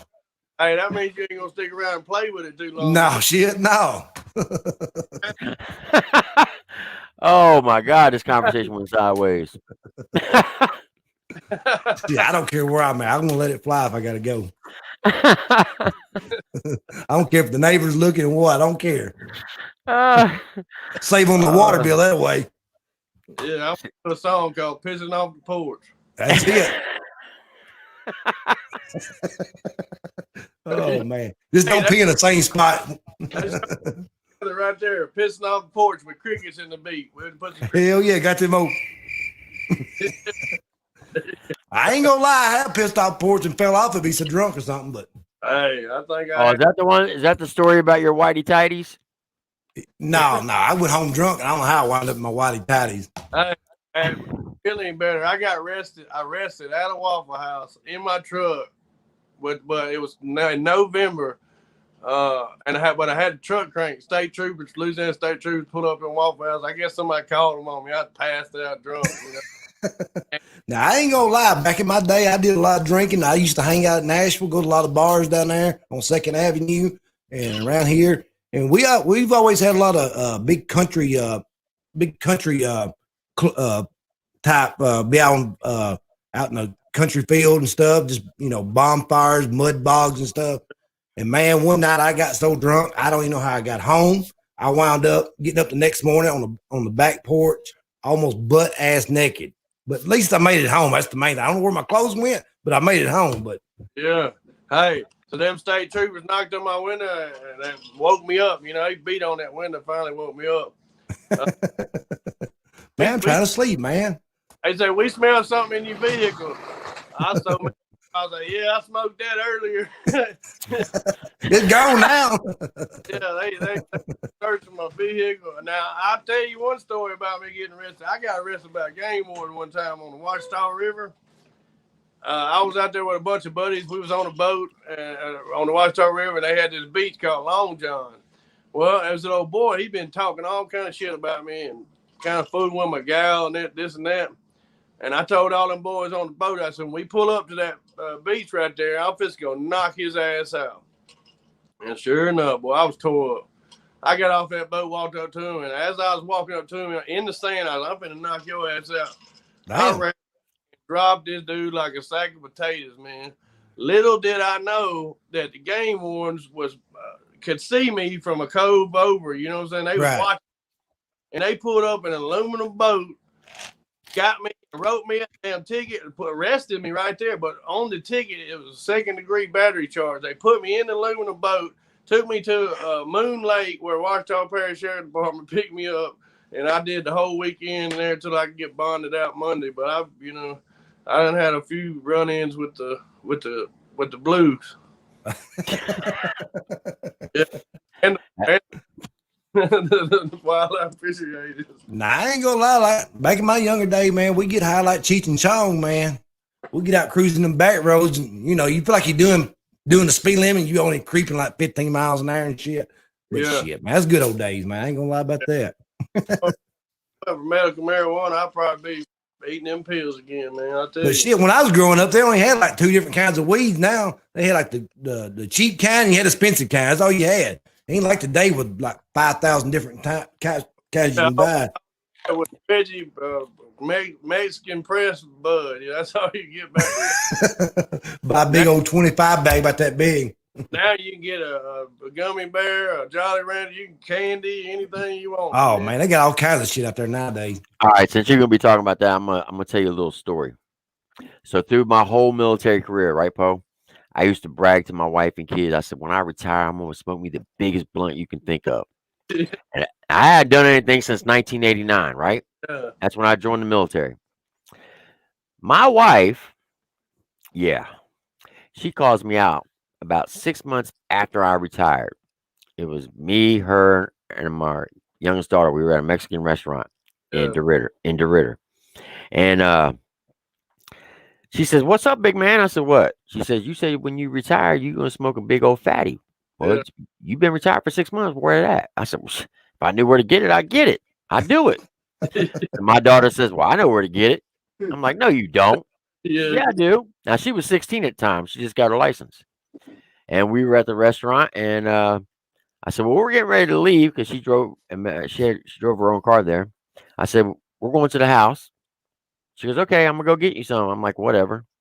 Sure enough, 20 minutes later, she showed up with about 2 inches in the bottom of a Ziploc bag. Yeah. I said, "What the hell?" So I said, "All right, big man, you put your foot in your mouth now. Now you got to do it." I'm like, "Well, I ain't got no papers." She goes, "Hey, gas station's right down the street." I'm like, "Damn, baby, you just keep throwing me the bus even more, don't you?" Yeah. So I go down the street, get a packet of Easy Rider papers, come back. I'm sitting there trying to roll this thing. Now it's been at this time, this is 2009. It's been 20 years since I've done rolled anything. Yeah. After 10 times, I had the perfect one. I mean, it looked like a Marlboro cigarette. I mean, it was perfect. So in our backyard, we had like a little burn pit area. I'm back there, and we had some nosy neighbors at the time. So I started putting some trash in there to block the smell, and I hit it. And as soon as I did, now my wife has never smoked a cigarette. She's never done anything, so she doesn't know anything about that type of life. Right. As soon as I hit it, first words out of her mouth, "You high, aren't you? You high, aren't you?" I'm like, "No, it don't work like that. Trust me." So for 20 minutes, she's bugging the shit out of me, saying, "You're high, you're high." I'm like, "No, I'm not. This is some weak stuff. This is what we call skunk weed. When I was a kid, it's straight trash." Yeah. I walk into the house. She says, "Hey, I need you to go get something out of your daughter's room." As soon as I crest the doorway of her room, it hit me like a ton of bricks. And I mean, I was done. And my daughter looked at me. She said, "Daddy, what's wrong?" I said, "Baby girl, don't you say nothing to your mama. Like your daddy is fucked up." And about 2 minutes later, the street next over, an ambulance drove down the street. And I thought somebody done called the popo on me. I got so damn paranoid. Oh, I ran in my backyard with 2 cans of Febreze, spraying all around, trying to hide the scent. oh, Ran into my garage, jumped in a shed like Smokey from Friday in a chicken coop. Thought they were gonna come arrest me. The paranoia set over me so bad. I said, "That's it. I'll never do this shit again." Well, then 20 minutes later, I got the munchies, and I convinced my wife to take me to Sonic. And when we pulled into Sonic, there was 5 city police cars sitting there. And oh my God, you want to talk about paranoia even more? That's the last time I ever did it. Would you get jalapeno cheese poppers and what else you get? Whoo, I was tore up that night. Good Lord. You probably ordered everything on the menu, didn't you, Tim? Oh yeah, man. I must have gained about 20 pounds that night. That was crazy. I do want to ask you one question, Poe. In your video, Lift It, Yeah, right? That big old truck. Whose is that? Is that yours? that is Mark Atherton. That is DJ Mean It. That's the guy that he's been a real brother to me. And that song, and nobody ever catches this, but most of the time if I'm talking about a truck in a song, I'm the truck. I'm talking about my truck. It's not my truck. I'm actually the truck. You see what I'm saying? So if you go listen to Can't Park It or go listen to 4-Wheel Drive, I'm the truck, not actually, and Lifted at the same situation. That is one big ass truck. Yeah. He's got a side by side on 52s with Lord. Like he's got the daggum Declaration of Independence, or not the daggum Constitution on the inside, all on the inside of the interior. Damn. Now, like that one video you got, Can't Park It. I know how it is, 'cause I got a big 4-door dually myself, and man, you just can't park it. I mean, I like a big truck, 'cause I like, the big asses on women and stuff, but Big Booty Judy. But anyway, big Booty Judy right there. But anyways, I know how it is, man. You just can't park them damn things anywhere. But mine ain't all jacked up like y'all's. But yeah, I ain't. Look here, I had an '87 Bronco 4-wheel drive. I've had a 77 Toyota 4-wheel drive. I had a 99 Toyota Tacoma 4-wheel drive that I kept in the mud all the time. I had a 93 Jeep Wrangler with a 3-inch lift on it with 33s on it. So I've had mud trucks over the years and this and that, but man, I ain't been able to buy no big truck because I've been investing in my career in this music. So, it just is what it is. Like, I talk about trucks. I done all that. I done been hung up, with I had winches and all that. Look, I lived that lifestyle. So, when you hear me talk about it, I either done it before or something like that. So, and a lot of these guys might be talking about truck and they don't even know how to work a daggone winch or anything.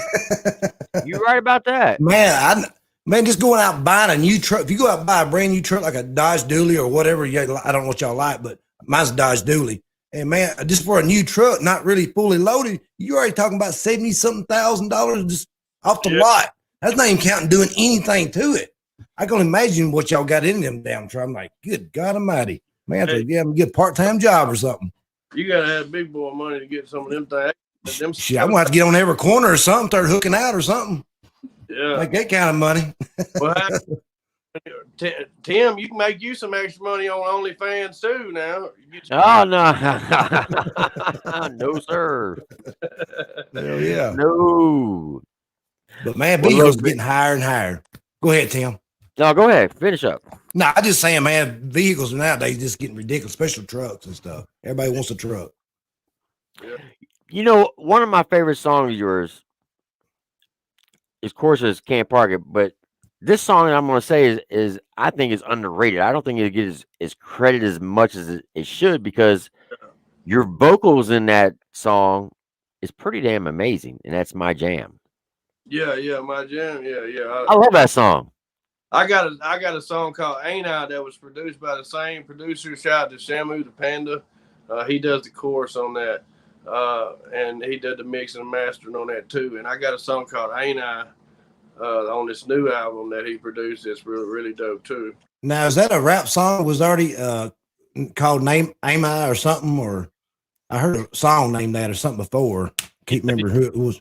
The Young Grove song called Ain't I. Yeah, that might have been what it was. Yeah. Have you ever worked with Demon Jones, or would you ever work with him?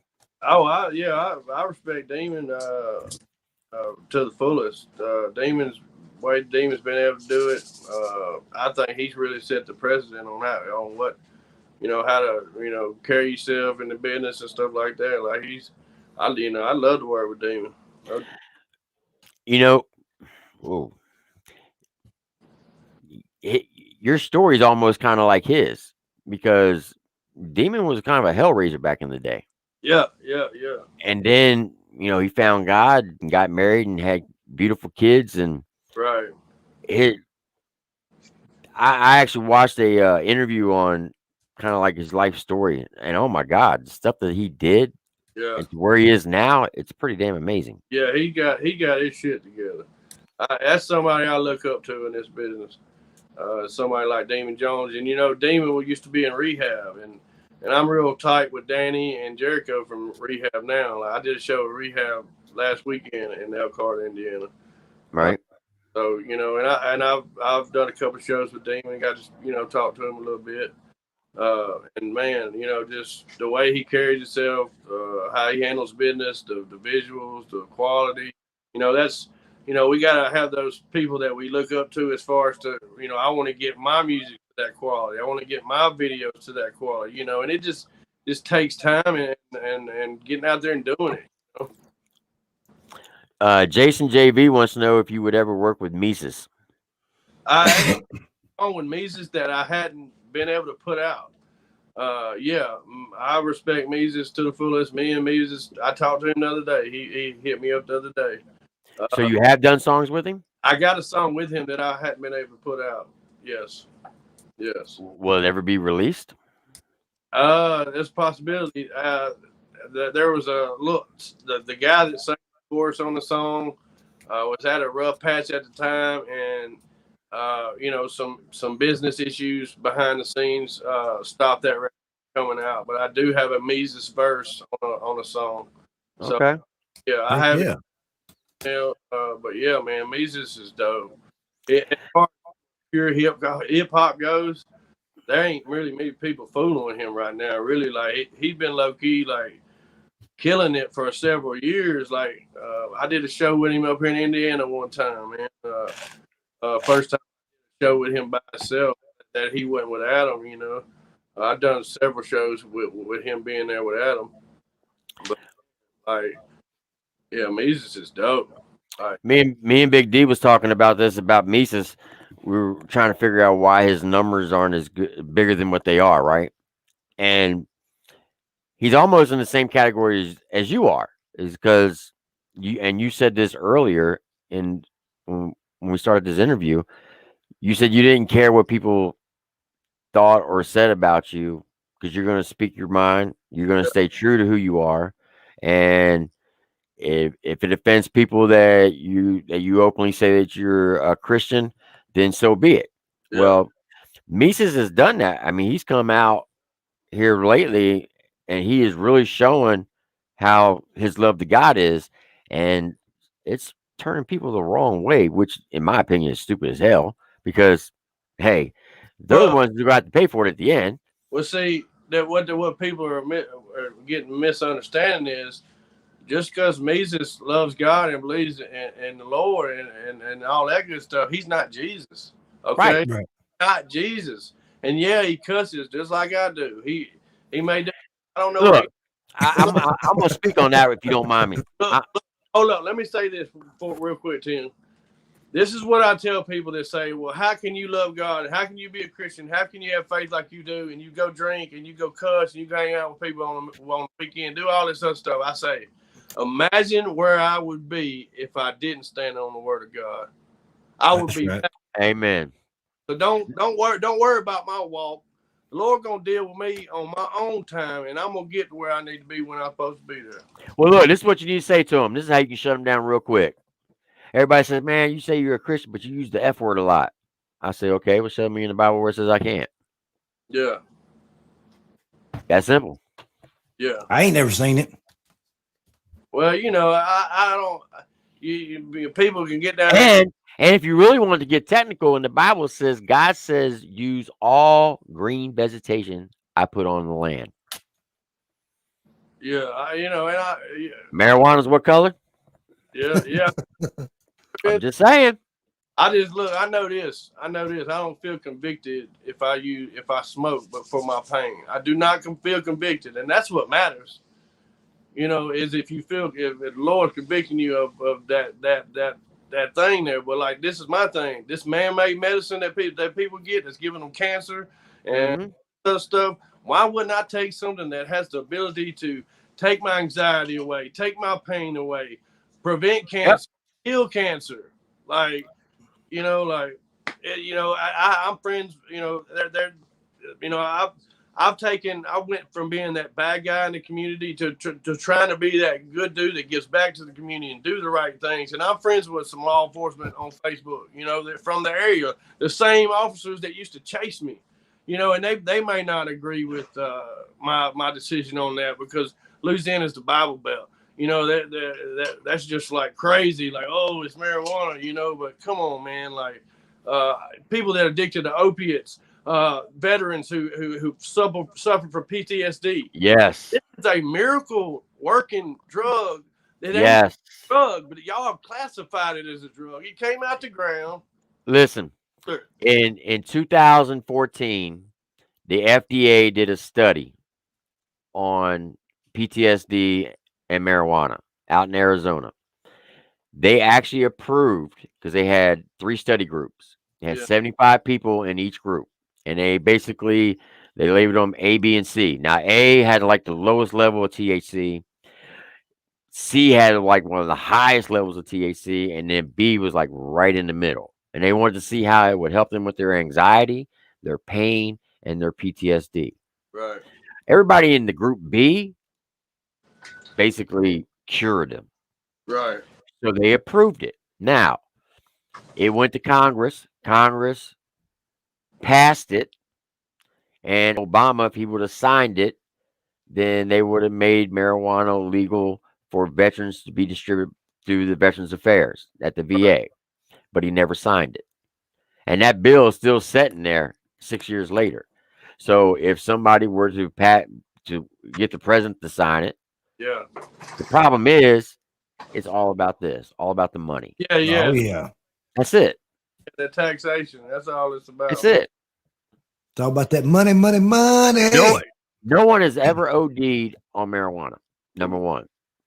Oh. People have OD'd on. You can OD on alcohol, believe it or not, from drinking too much. You can have alcohol poisoning from it. Yeah. You can OD from on methamphetamines. Like Percocet and stuff like that.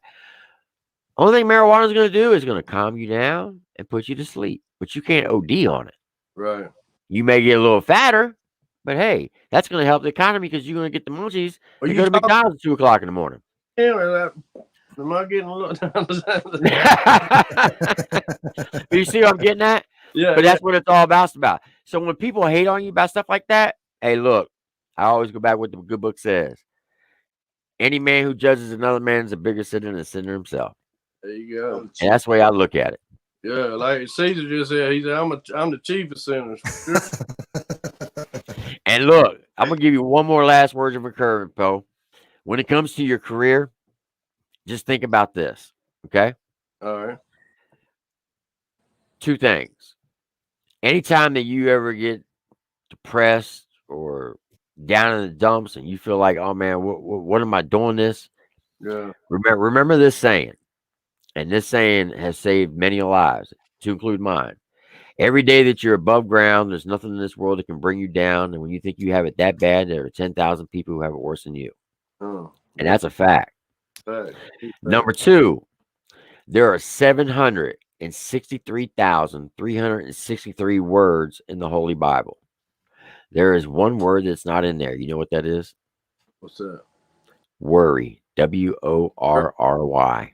I've heard somebody use that reference for a preacher or something. God says, give me all your troubles and I'll bear them for you. So when it comes to your career, don't worry about it. You're Because right. if the good Lord wants you to be successful, you're going to be successful. Yeah. If he doesn't want you to be successful, then you won't be successful. It's that simple. Yeah. I learned that 10 years ago, Big Pone. I can promise you, I've never worried in the last 10 years about anything. I don't worry about money. I don't worry about my health. I don't worry about my job. I don't worry about the safety of my kids or anything. Because I leave it all up to God. Right. And that's all you got to do. Right. Yeah, that's no doubt. You know, and that's that stronghold mentality that I try to keep. But every now and then I break and say, you know, I get worried about are we going to be able to eat. But man, the Lord always shows. Look here, there's Hey, times, man, He's gonna come through last minute. let me tell you something. You can ask my wife this. If you ever meet her, she'll tell you. Every year around Christmas time when I was in the military, she would always say, how are we going to provide Christmas for 4 kids? I said, babe, don't worry about it. The Lord works in mysterious ways and he'll always provide. And my kids never went without Christmas and they always got what they wanted and then some. Yeah. That's big facts. And that's a fact. Straight facts. So don't worry about it. Yeah. If you don't worry about it, you're going to be good. You're right. But look, I want to give you a little hook. And now I'm not asking for anything in return. You can do with it whatever you want.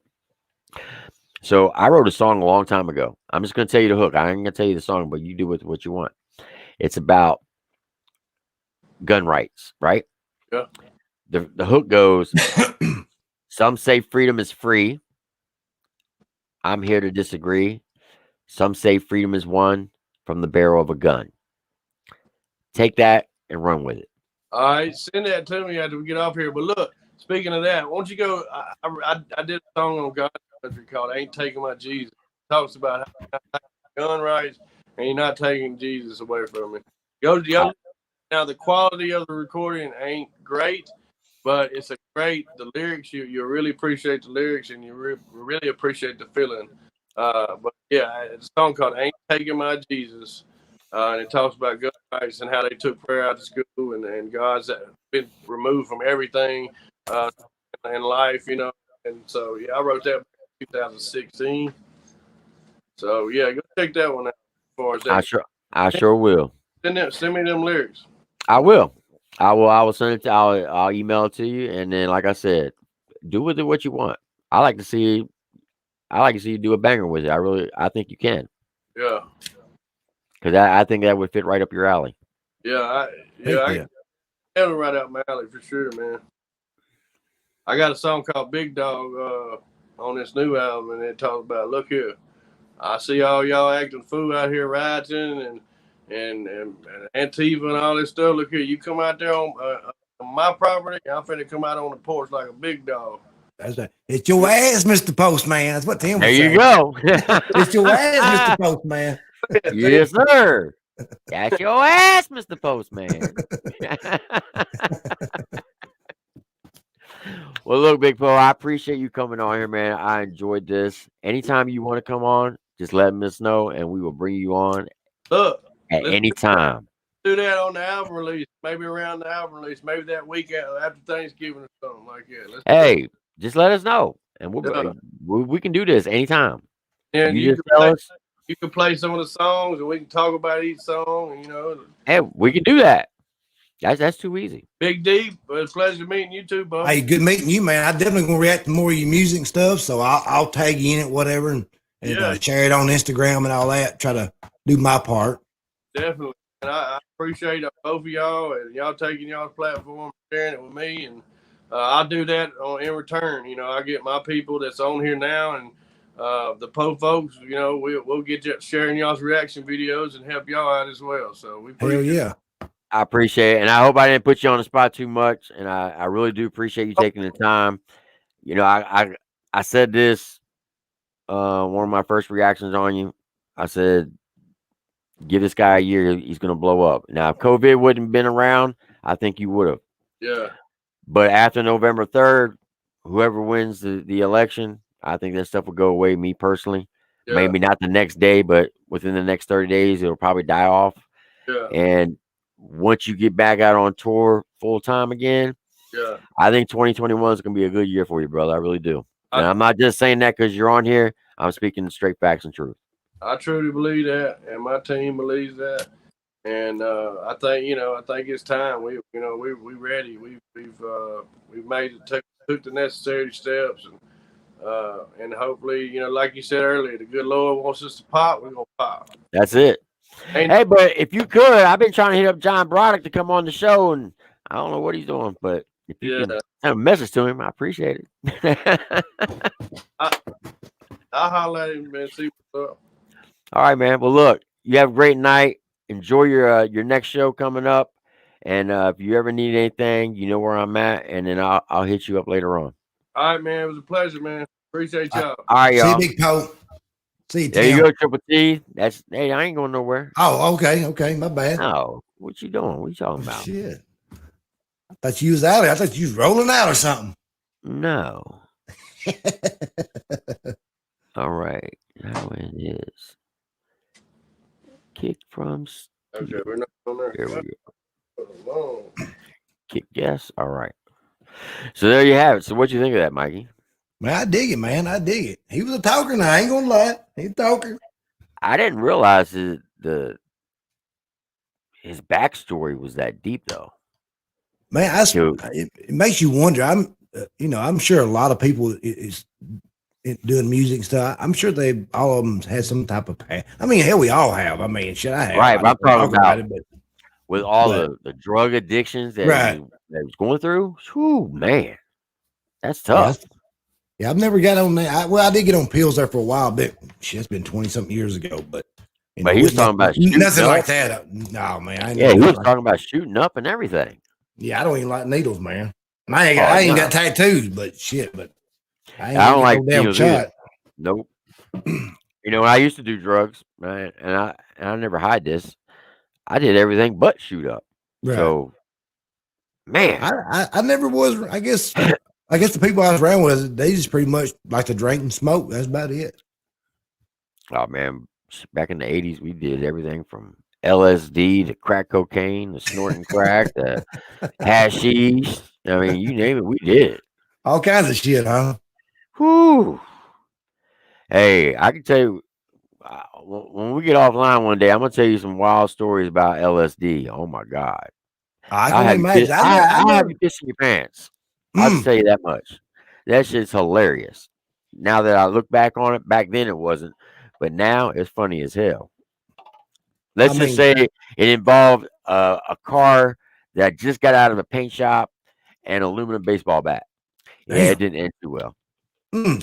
My old man was pissed. Oh, I say so. I probably would be too. Oh boy, he was mad. We still got anybody? Ain't nobody left the shit. Have they still up in here? Yeah, they still up in here. Got Jason still up in here. I think Meg had to bounce out. She had to call it a night. So what y'all think, Triple T? Did y'all like the interview? Did you like this format? If you did, let us know. Now, I do know next Friday we're gonna have Balaji on. Have you talked to him lately, or? Yeah, he hit me up the other day. Man, my damn foot's been killing me. I replied back to him, but I didn't go into detail. But yeah, he said he couldn't remember if it was this Friday or next Friday. I'm like, next Friday. It's next Friday. Yeah. So it'll be 6 p.m. his time, 9 p.m. Eastern time, because he's on West Coast. Me and you are Central time, right. So it'll be 8 o'clock our time, but 9 o'clock for those.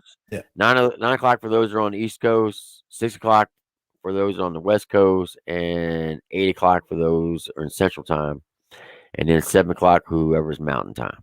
Right. Now, I talked to him the other day, man. That's gonna be interesting. What's that? I mean, last the other day when I talked to him, man, he's tickled to death, man. He's like a damn kid in a candy store. He said, "Man, I'm tickled to death. Y'all doing my videos. I guess that might not be a thing out there. I'm not really sure on reaction videos. I'm not really sure, but he's like, hell yeah, man. He's tickled to death about us reacting to his music stuff. He said, anybody wants to share it, do whatever. It's going to be an interesting conversation. I can tell you that much. Oh yeah, just from his background. Oh my God. Well, I've seen some of his Instagram. I can only imagine the stories. Oh man! Not only that, I'm sure about every other word is gonna be a cuss word. Yeah, I've seen some of his Instagram posts. I'm like, oh shit! Oh, I've seen. Have you seen it? They are hilarious though. They're hilarious. Very funny, but they are funny as hell. I ain't gonna lie. I'll be like, oh snap! Like, you might take us down. Yeah, he's like, yeah, look at these bitches over here. And I'm like, what? Yeah, his Instagram stories are funny as all get out. I'll tell you that. Man, what is wrong with this damn camera? Yeah, I think he showed that thing 2 or 3 times. I thought she was getting like a call or something. I don't know what the hell is. It shows a key cat on my end. Yeah, that's what it does on mine when it cuts out. Damn. I thought she was getting like a phone call or something or a message. No, the damn internet. It hasn't been good since the damn storms. Hey, you still got your y'all got y'all's power back up going down there now, or yeah, it's been up since, we got full power back Tuesday afternoon. So today's Friday, so Wednesday, Thursday. This is the third day, full day of actual power. So that hurricane went more east to y'all, didn't it? Or would it be east to y'all, or? So where we're at, we're right above Lake Charles. It was east of Lake Charles. Right. Okay. Right. It only went. It was coming in the same path as Laura did, but it was shifted 25 miles east. Now they talk about another one, ain't they?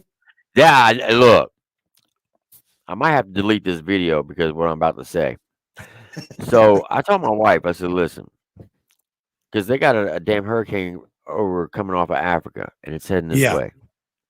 I said, Lori, if the damn hurricane, we get hit by a third hurricane this year, I said, you need to take all the dogs to the vet and make an appointment. She never takes them to the vet. I always take them to the vet. She's like, why would I do that? Because when you come back, the house is going to be gone. I'm going to burn that bitch down. So we'll have to move. We have to move then. Well, yeah. Three daggone hurricanes? Oh, no. I got to go. Now, when is y'all going to try to make a road trip up to Clarksville? Well, we were supposed to do it this month, but because of all the damn hurricanes, that postponed everything. We're either going to be around Thanksgiving or right after Thanksgiving. Yeah, holler at me when y'all on your way up. Give me a. Well, that's already a given. Right, day or two or something. Get. I'm gonna show up at your house 2 o'clock in the morning with daggone 2 suitcases and be like, "Hey, let me in." Well, just at least give me time to get my clothes on. But anyways, man, we need to hook up with Cashville. Holler at Johnny Cashville. All right, so you know what, Triple T, you heard what we said. Get Big Po to 10K, and we'll do a song. Now, I'm gonna start writing lyrics now. I even got a better deal. If you all daggone get Mikey to 4,000 subscribers, and get this channel to 10,000 subscribers, which is only 1,200 or 1,800 for this channel. And what is about 2,300 for you? Yeah, about 2,300. That was a long ways, Tim. 2,300. I've been working on a year, just only got 1,200 and something. 1,290, I think is where I'm at. So if we can get your channel to 4,000 and get this channel to 10,000, and get Poe's channel to 10,000, we'll have to come up with something really, really special.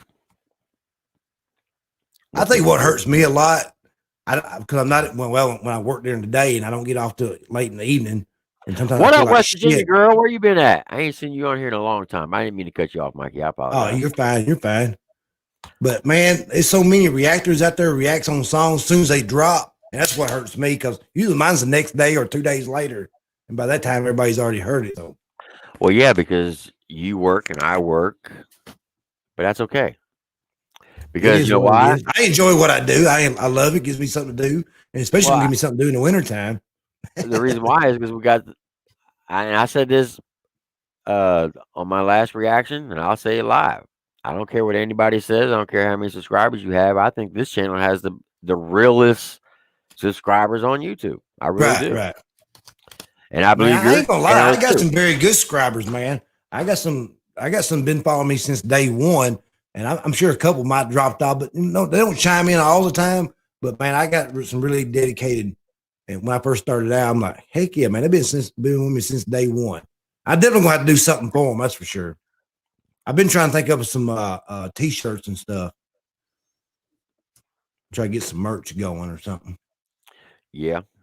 And well, in order to put it on the actual YouTube, you got to be at 10K. Yeah. But now I just want to get something made up and give out to some people that's been following me since day one. Has been very loyal to the channel and stuff. Yeah. And I do get And I get a lot of views. I get a lot of viewers. I just don't get a lot of likes. I mean, I get a lot of people view, but I get the same ones that drops comments all the time. But main thing, I guess, getting more likes you get just helps you get out in the YouTube world more. So, hey, you know what would be really dope? If we got your channel and this channel, right? The subscribers to be at a certain location and have one big ass barbecue. man, that'd be dope right there. Hell I'm yeah. all about some barbecue now. I'm all down about some barbecue. Have like a Triple T Big D revival.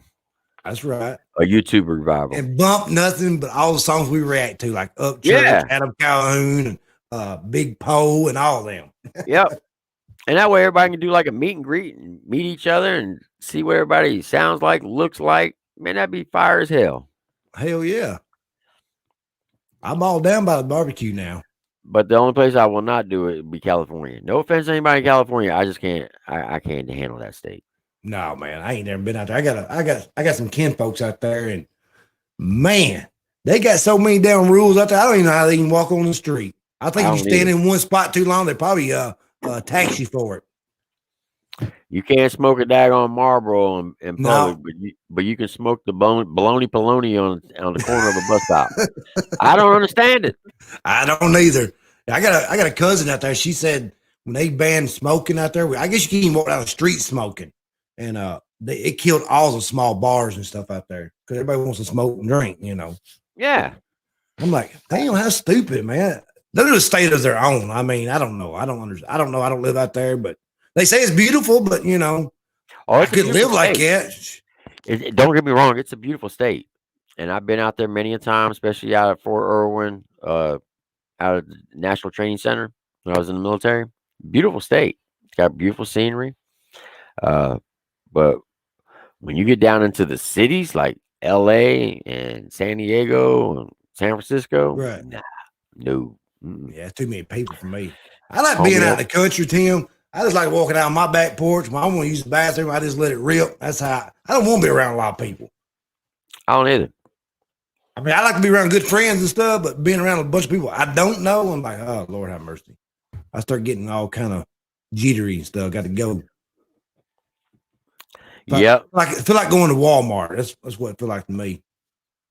When I walk out of Walmart, I just feel dirty.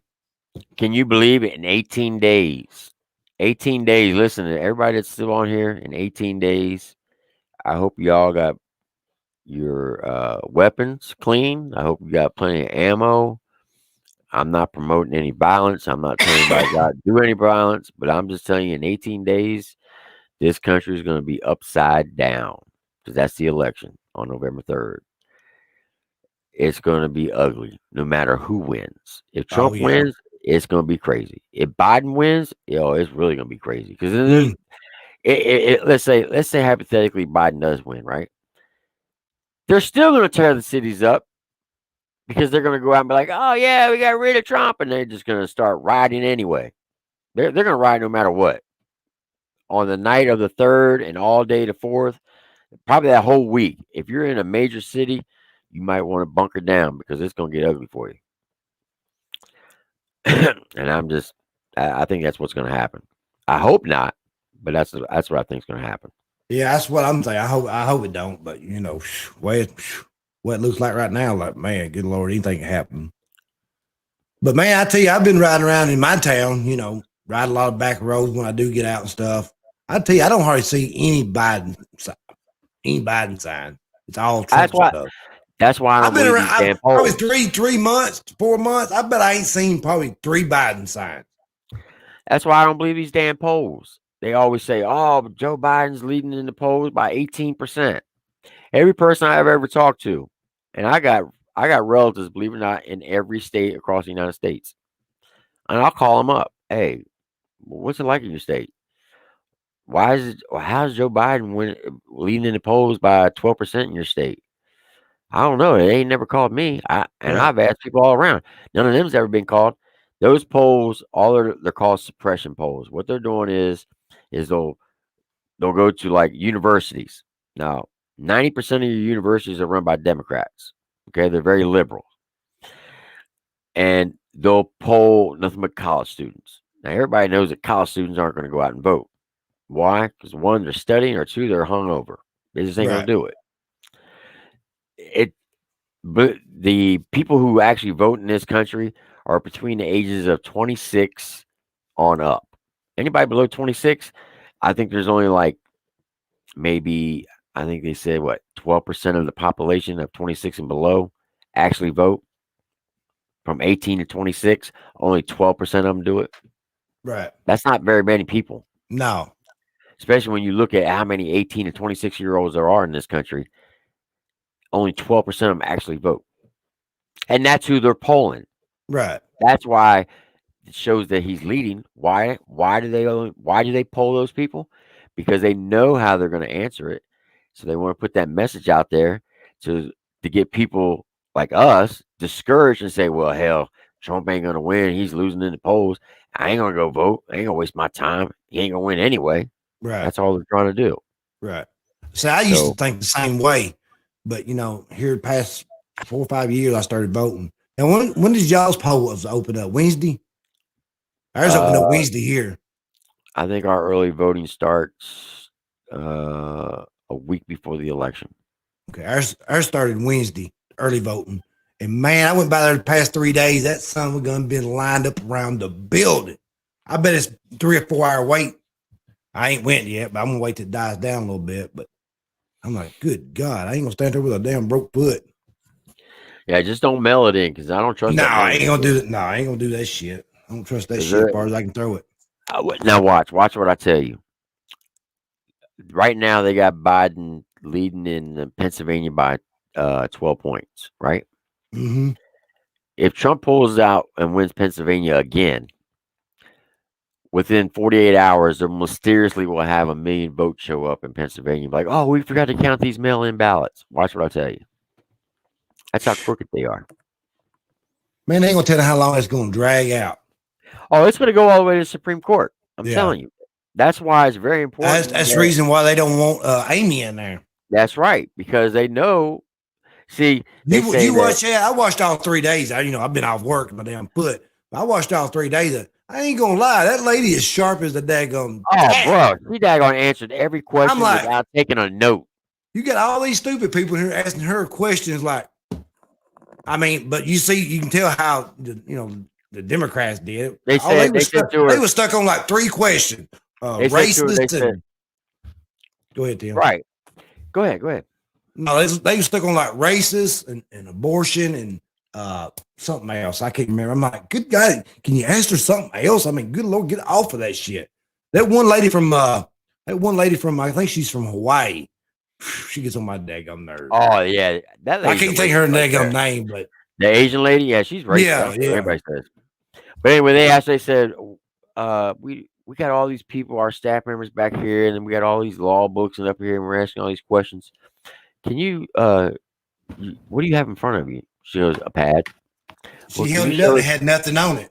Yeah, she was just like this. That damn thing was blank as all get out. And I'm like, what? And she was saying word for word. Well, in this statutory of this law and this credence and this, and she broke it down like Barney style. And I'm like, that's a bad bitch right there. When I watched it, I thought, man, this thing wouldn't last a day if they wouldn't keep asking her the same question, but they just kept wording it different. All they wanted to do is admit to something. I'm like, if she ain't gonna admit the first time, I'm like, good God, get off the same damn question. You can't. You asked it 100 different ways. She's gonna give you the same daggum answer. She ain't that dumb. Yep. But you All know, right.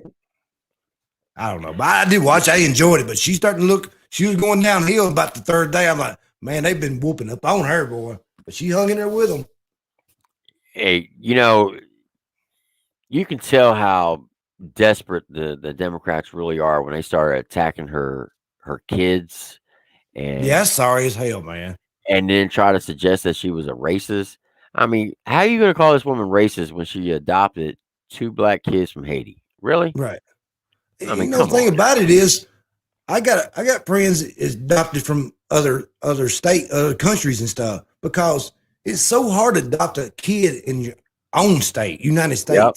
I had a good friend that was in the process of adopting a kid. I want to say they spent like $10,000 and going through all the process, meeting the baby and meeting the parent and all that. But when it come down to it, she backed out, and they lost all that money and everything. So they went to another country and adopted. Yep. Well, look, my wife I'm married to now. So we have 4 kids. 2 of them are hers, and I have 2 from a previous marriage. I adopted Lori's kids because their dad didn't want to pay child support. And make a long story short, I ended up adopting them. And this was back in what, 99? I think I adopted them. Yeah. And it cost $5,800. And that was 21 years ago. Yeah. And that was just to go down to the courthouse. Yep. Sign the paper. $5,800. It's like, really? What the hell? What cost $5,800? You know, there was no investigation. There was no background check. The judge just basically asked the 2 kids, "Are you sure you want to be adopted by this man?" Yep. Why you want to be adopted? And they said their reason. Okay, granted. Give me $5,800. Damn. What the hell?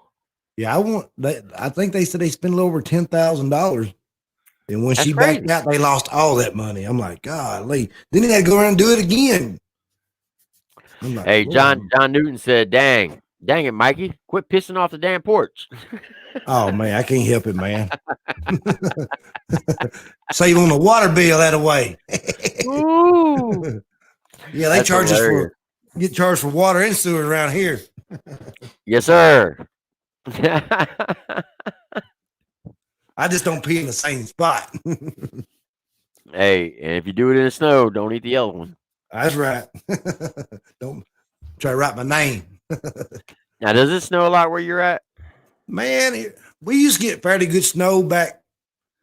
Oh man, several years back. I mean, hell, when I was a kid, man, we used to see like, well, when you was a kid, it seemed like a lot of snow. It's like it was up to your damn butthole. But here lately, man, past several years, man, last year we didn't hardly get a lot of snow. We got a little dusting, and it didn't really stay cold that long. It didn't stay down as low like it normally has. I mean, but you know what? Back 20 years ago, we used to get some pretty good snow. You know, 4 or 5 inches, 8 inches, and hell, sometimes. But you know, snow is hard to predict.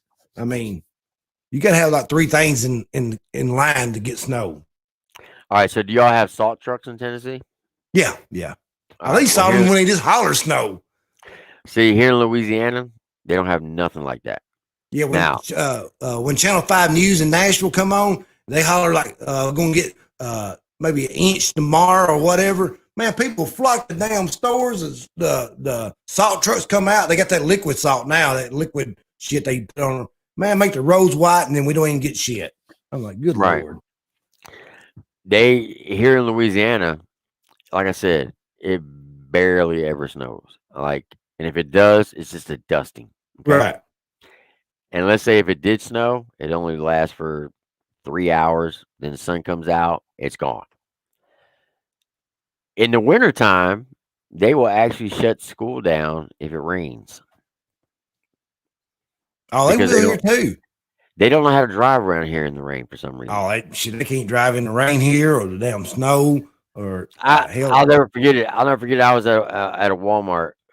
It was a couple years back, and these two women were talking in the line, and I was standing behind them, and the lady goes, "You gonna come out to the house Sunday?" She goes, "Well, if it ain't raining, we will. If it's raining, we ain't gonna go nowhere." I'm thinking, well, what the hell's wrong with the damn rain? But yeah, they Hell. can't drive down here in the rain. I'm telling you. Now I ain't gonna Let lie. alone in the snow. Now I ain't gonna lie. One year we got caught off guard, and none of the schools let out. They was still in school, and man, and when it was already cold for 2 or 3 days. So when it started dropping, it stuck quick. And before they got all the buses lined up, got them to school, man, we had a lot of buses get stuck out in the snow and had a lot of accidents. I remember 8 o'clock and 9 o'clock at night going to schools, picking up kids like mostly like handicapped kids and stuff, taking them home. Had to take them home like in an ambulance or something like that. 7, 8 o'clock at night. But that's probably been 10 years ago when I done that. Now I grew up in from 1980 to 1980. Well, actually, let's see, 81 to 89. I was in Maryland. Then I went in the military for 2 years, and then I got out for 2 years, and I stayed in Maryland from 91 to 93. So those years that I was in Maryland, they get 3-4 feet of snow every winter. So I grew up around it, but I hate it. I cannot stand it. I hate the sight of snow. I hate it. I don't even like using that word. I call it the white devil. Right. I hate snow. Cannot stand it. I hate cold weather and I hate hot ass weather. Look, I like it about 75 and 80. Hotter the better. If it gets below 70 degrees, I turn to a straight bitch. I don't want to go outside. Well, hey, you see me? I got long sleeves on now. I can't stand cold weather. I do. I hate it. I don't even know how cold it is here. I was just and when I was in the military, you had to put on that tough guy persona, especially as a drill sergeant, and you out there training Joes in the wintertime, and they wouldn't let you wear the jackets because you had to have press uniform on. You had to have that that poster board look, right? Right. I'd be out in that bitch going, man, fuck this. Hell no. Drill sergeant. Prize, we ain't going outside. I don't give a damn what the daggone battalion commander says. Fuck training. We're doing training inside today. How you going to train basic rifle marksmanship in the barracks? I'll figure it out, but I ain't going outside. Hell no. Man, here in Tennessee, man, weather can change. Man, we can have 6 seasons in one damn day. Because it's up and down here all the time. I'm like, God damn, you can go outside you can go outside during the day in shorts on. If you go anywhere and you come home at night, you better have a damn Eskimo suit on because the damn temperature's already dropped. It's up and down here all the time, but I'm like, good Lord. So next week we got Balaji coming on.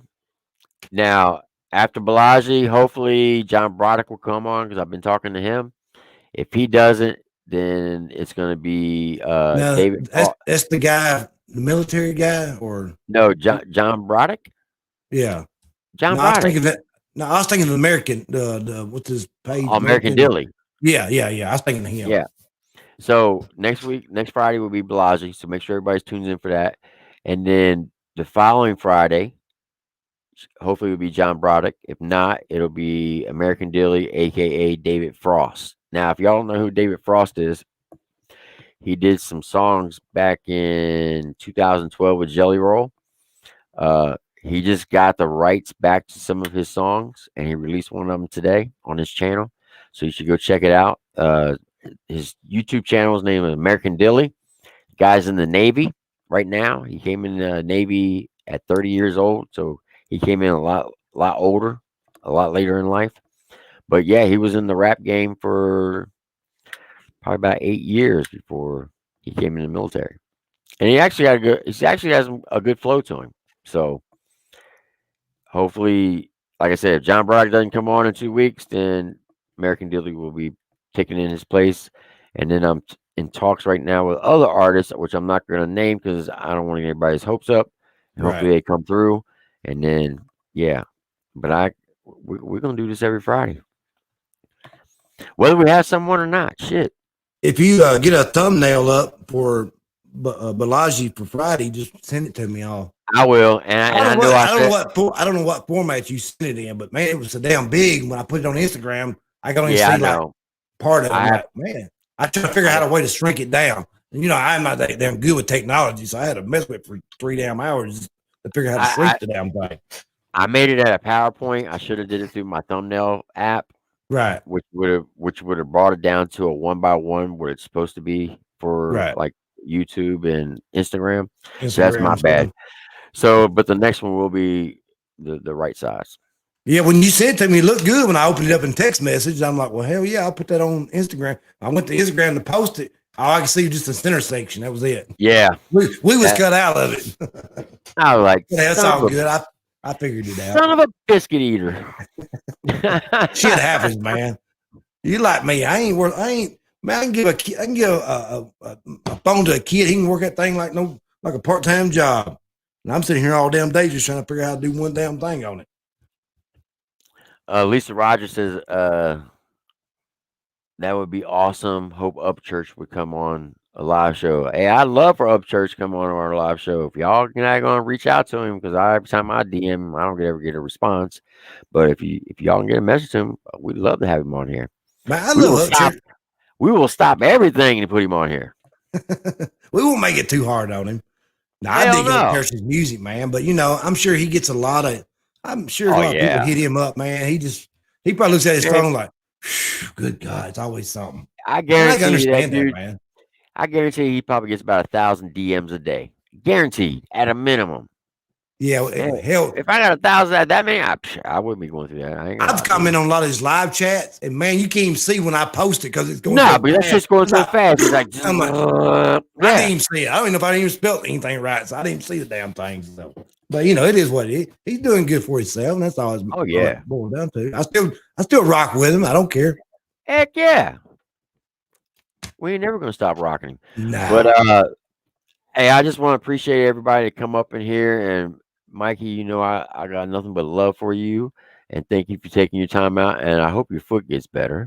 Man, I hope it does too. I'm about to go stir crazy, man. I should be in here putting up 4 or 5 videos a day, but man, it just don't work that way. I've sat here almost all day, and I got bootyitis, so I don't know if I'm gonna be able to get up out of this chair or not because my ass ain't gonna be working to move my legs. So, Well, that was a good story that you told us how you broke your leg, but the real truth is your wife kicked your ass. So that's okay. I won't tell nobody. it's all right. Oh, it's too late. We're live. I forgot.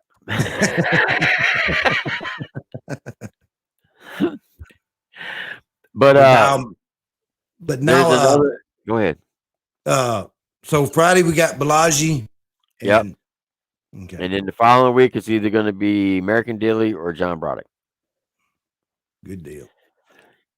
But there's Andrew Brooks. You know who I'm talking about, right?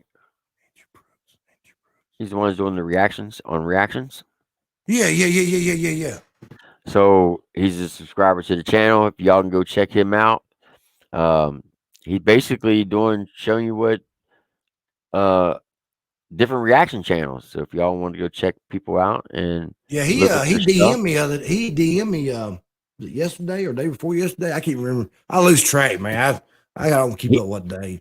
When you get older, you don't give a shit about that. But anyway, I helped him on his I guess his intro, the beginning of it. he wants to come on the show as well. So hell yeah. And if there's anybody else that wants to come on and just shoot the shit with us, well, hit me up in the DMs and Instagram, and we can set it up. He done a little 2.5 minute, 3 minute clip yesterday. He just uploaded. And I went by the time I got to his channel and stuff. He already had 50 views on it. I'm like, good Lord. Yeah. I mean, hell, he's doing this thing, man. I think it's gonna be a good thing. I mean, once he gets it all figured out. And Hey, it's actually let's start somewhere. It's original because nobody else has it. Yeah. Nobody else has it. And I guess my understanding is all he's going to do be doing reactions on people reacting to other people. Yeah, getting reaction people out there. He said his whole goal is to put out reactors who react to like independent artists. Yep. So he wants to help promote the independent artists and promote the reaction channel, which I think is pretty dope. Oh yeah, man. So, what was the hell I was going to say? I had a brain fart. But anyways, I think it's gonna be pretty cool what he does, man. Once he gets it all figured out and stuff, and I told him just take your time. And I said, man, let me tell you right off the bat, you're gonna get haters no matter what you do. I said, you're gonna get them. Don't let them discourage you. Don't don't even try to even comment to them. Just do your Yep. thing. Just keep on trucking. That is true. Because man, But, if you get wrapped up in them haters, man, you'll be on there all day arguing with them. Like, I got time. I ain't got no time for that. Hell no. But look, I appreciate everybody coming on here tonight. I hope y'all enjoyed this. I enjoyed it. I enjoyed asking the questions. After I asked him that one question, I was like, man, maybe I shouldn't have asked that. Like, who he loved working with and who he didn't like working with. I'm like, yeah, that probably was a good thing to ask. But But, it sounds like to me what he talked about, man. He's got a good relationship with a lot of people. Yeah. I mean, it ain't a lot of this beef stuff going on and stuff. It's like, No. you know, because nowadays, And- man, you don't know who to react to because if you react with one person and the next song you do have beef, you know, it kind of you catch grief off that from some subscribers and stuff. But I know. comments, whatever. But I thought Big Poe was dope. I thought, like I said, if y'all go look at the reaction I did on Can't Park It, it's at 32,000 views. It should be at 3.2. What the hell is wrong with this damn camera? Man, your phone is trying to lay down, want to go to sleep. Booty cat, But let you go to bed. I think it should be at 3.2 million because that song is a banger. Man, I tell you, I would have been up in this daggum room right here just freaking shaking my ass, but you know, my foot hurt. But Did you watch my reaction yet? yeah, I watched it right after you I commented look like on I mine was- with you. I looked like I was having a fucking seizure. Yeah, I think I said something in there. No, I said, hell, I need to delete mine because hell, yours better than mine. That thing had me so damn hyped. My heart was beating so fast. I was sweating so bad. I was sweating like a foreign confession. I was like, what the hell? You I'm know, you serious. listen to some of them songs, man, it gets you so pumped up, you start sweating, start getting hot yeah. and shit like hell. Then yeah. you start thinking back when you were like 19, 20 years old, be like, ooh, boy, I'll be getting in trouble right now. Oh yeah, I gotta watch what I say, man. especially that one I done on Adam Calhoun had the women up in it. Yeah. Yeah. Man, that more booty up in that daggum feet a small country. Yeah, sure I ain't did. gonna lie, I'm a booty man. I'm a TNA man. And that ain't gonna never change. But anyway, I appreciate everybody coming on tonight. Oh yeah. Mike, I got nothing but love for you. And like I said, I'll send you that information for next week. Make sure everybody tunes in for next Friday at 9 p.m. Eastern time. It's always going to be Eastern time, 8 p.m. Central time. And then we'll catch you on the next live show. Thank everybody for watching, man. It means Yep. a lot. How many views do we? How many do we have? I can't say how many is watching or. Right now, there's 16. I don't know how many was in there throughout the night. Oh, wasn't really- okay. I I wasn't can't paying see it on my end. I didn't know, but anyways, man, thank every one of y'all. Jason and all them, and I seen several. I didn't get the call. I mean, I was too busy talking. I couldn't read the comments, so I don't know who was all in there. But I was intrigued. I was just intrigued by what he was saying about his story. Yeah, I was so focused on him. I couldn't. It's hard to see the comments on my end. They're so small, but I get right here on the thing and look at them because the TV's so far away from me. But anyways, man, thank everybody for watching. That's for sure. Yes, sir. All right, y'all. Y'all have a good night and stay tuned. We got reactions coming this week, my end, and I know Big D's got some reactions coming from his end as well. So check out both channels, support both of us. Nothing but love. Peace out. Till next time. Y'all have a good night. Thank y'all.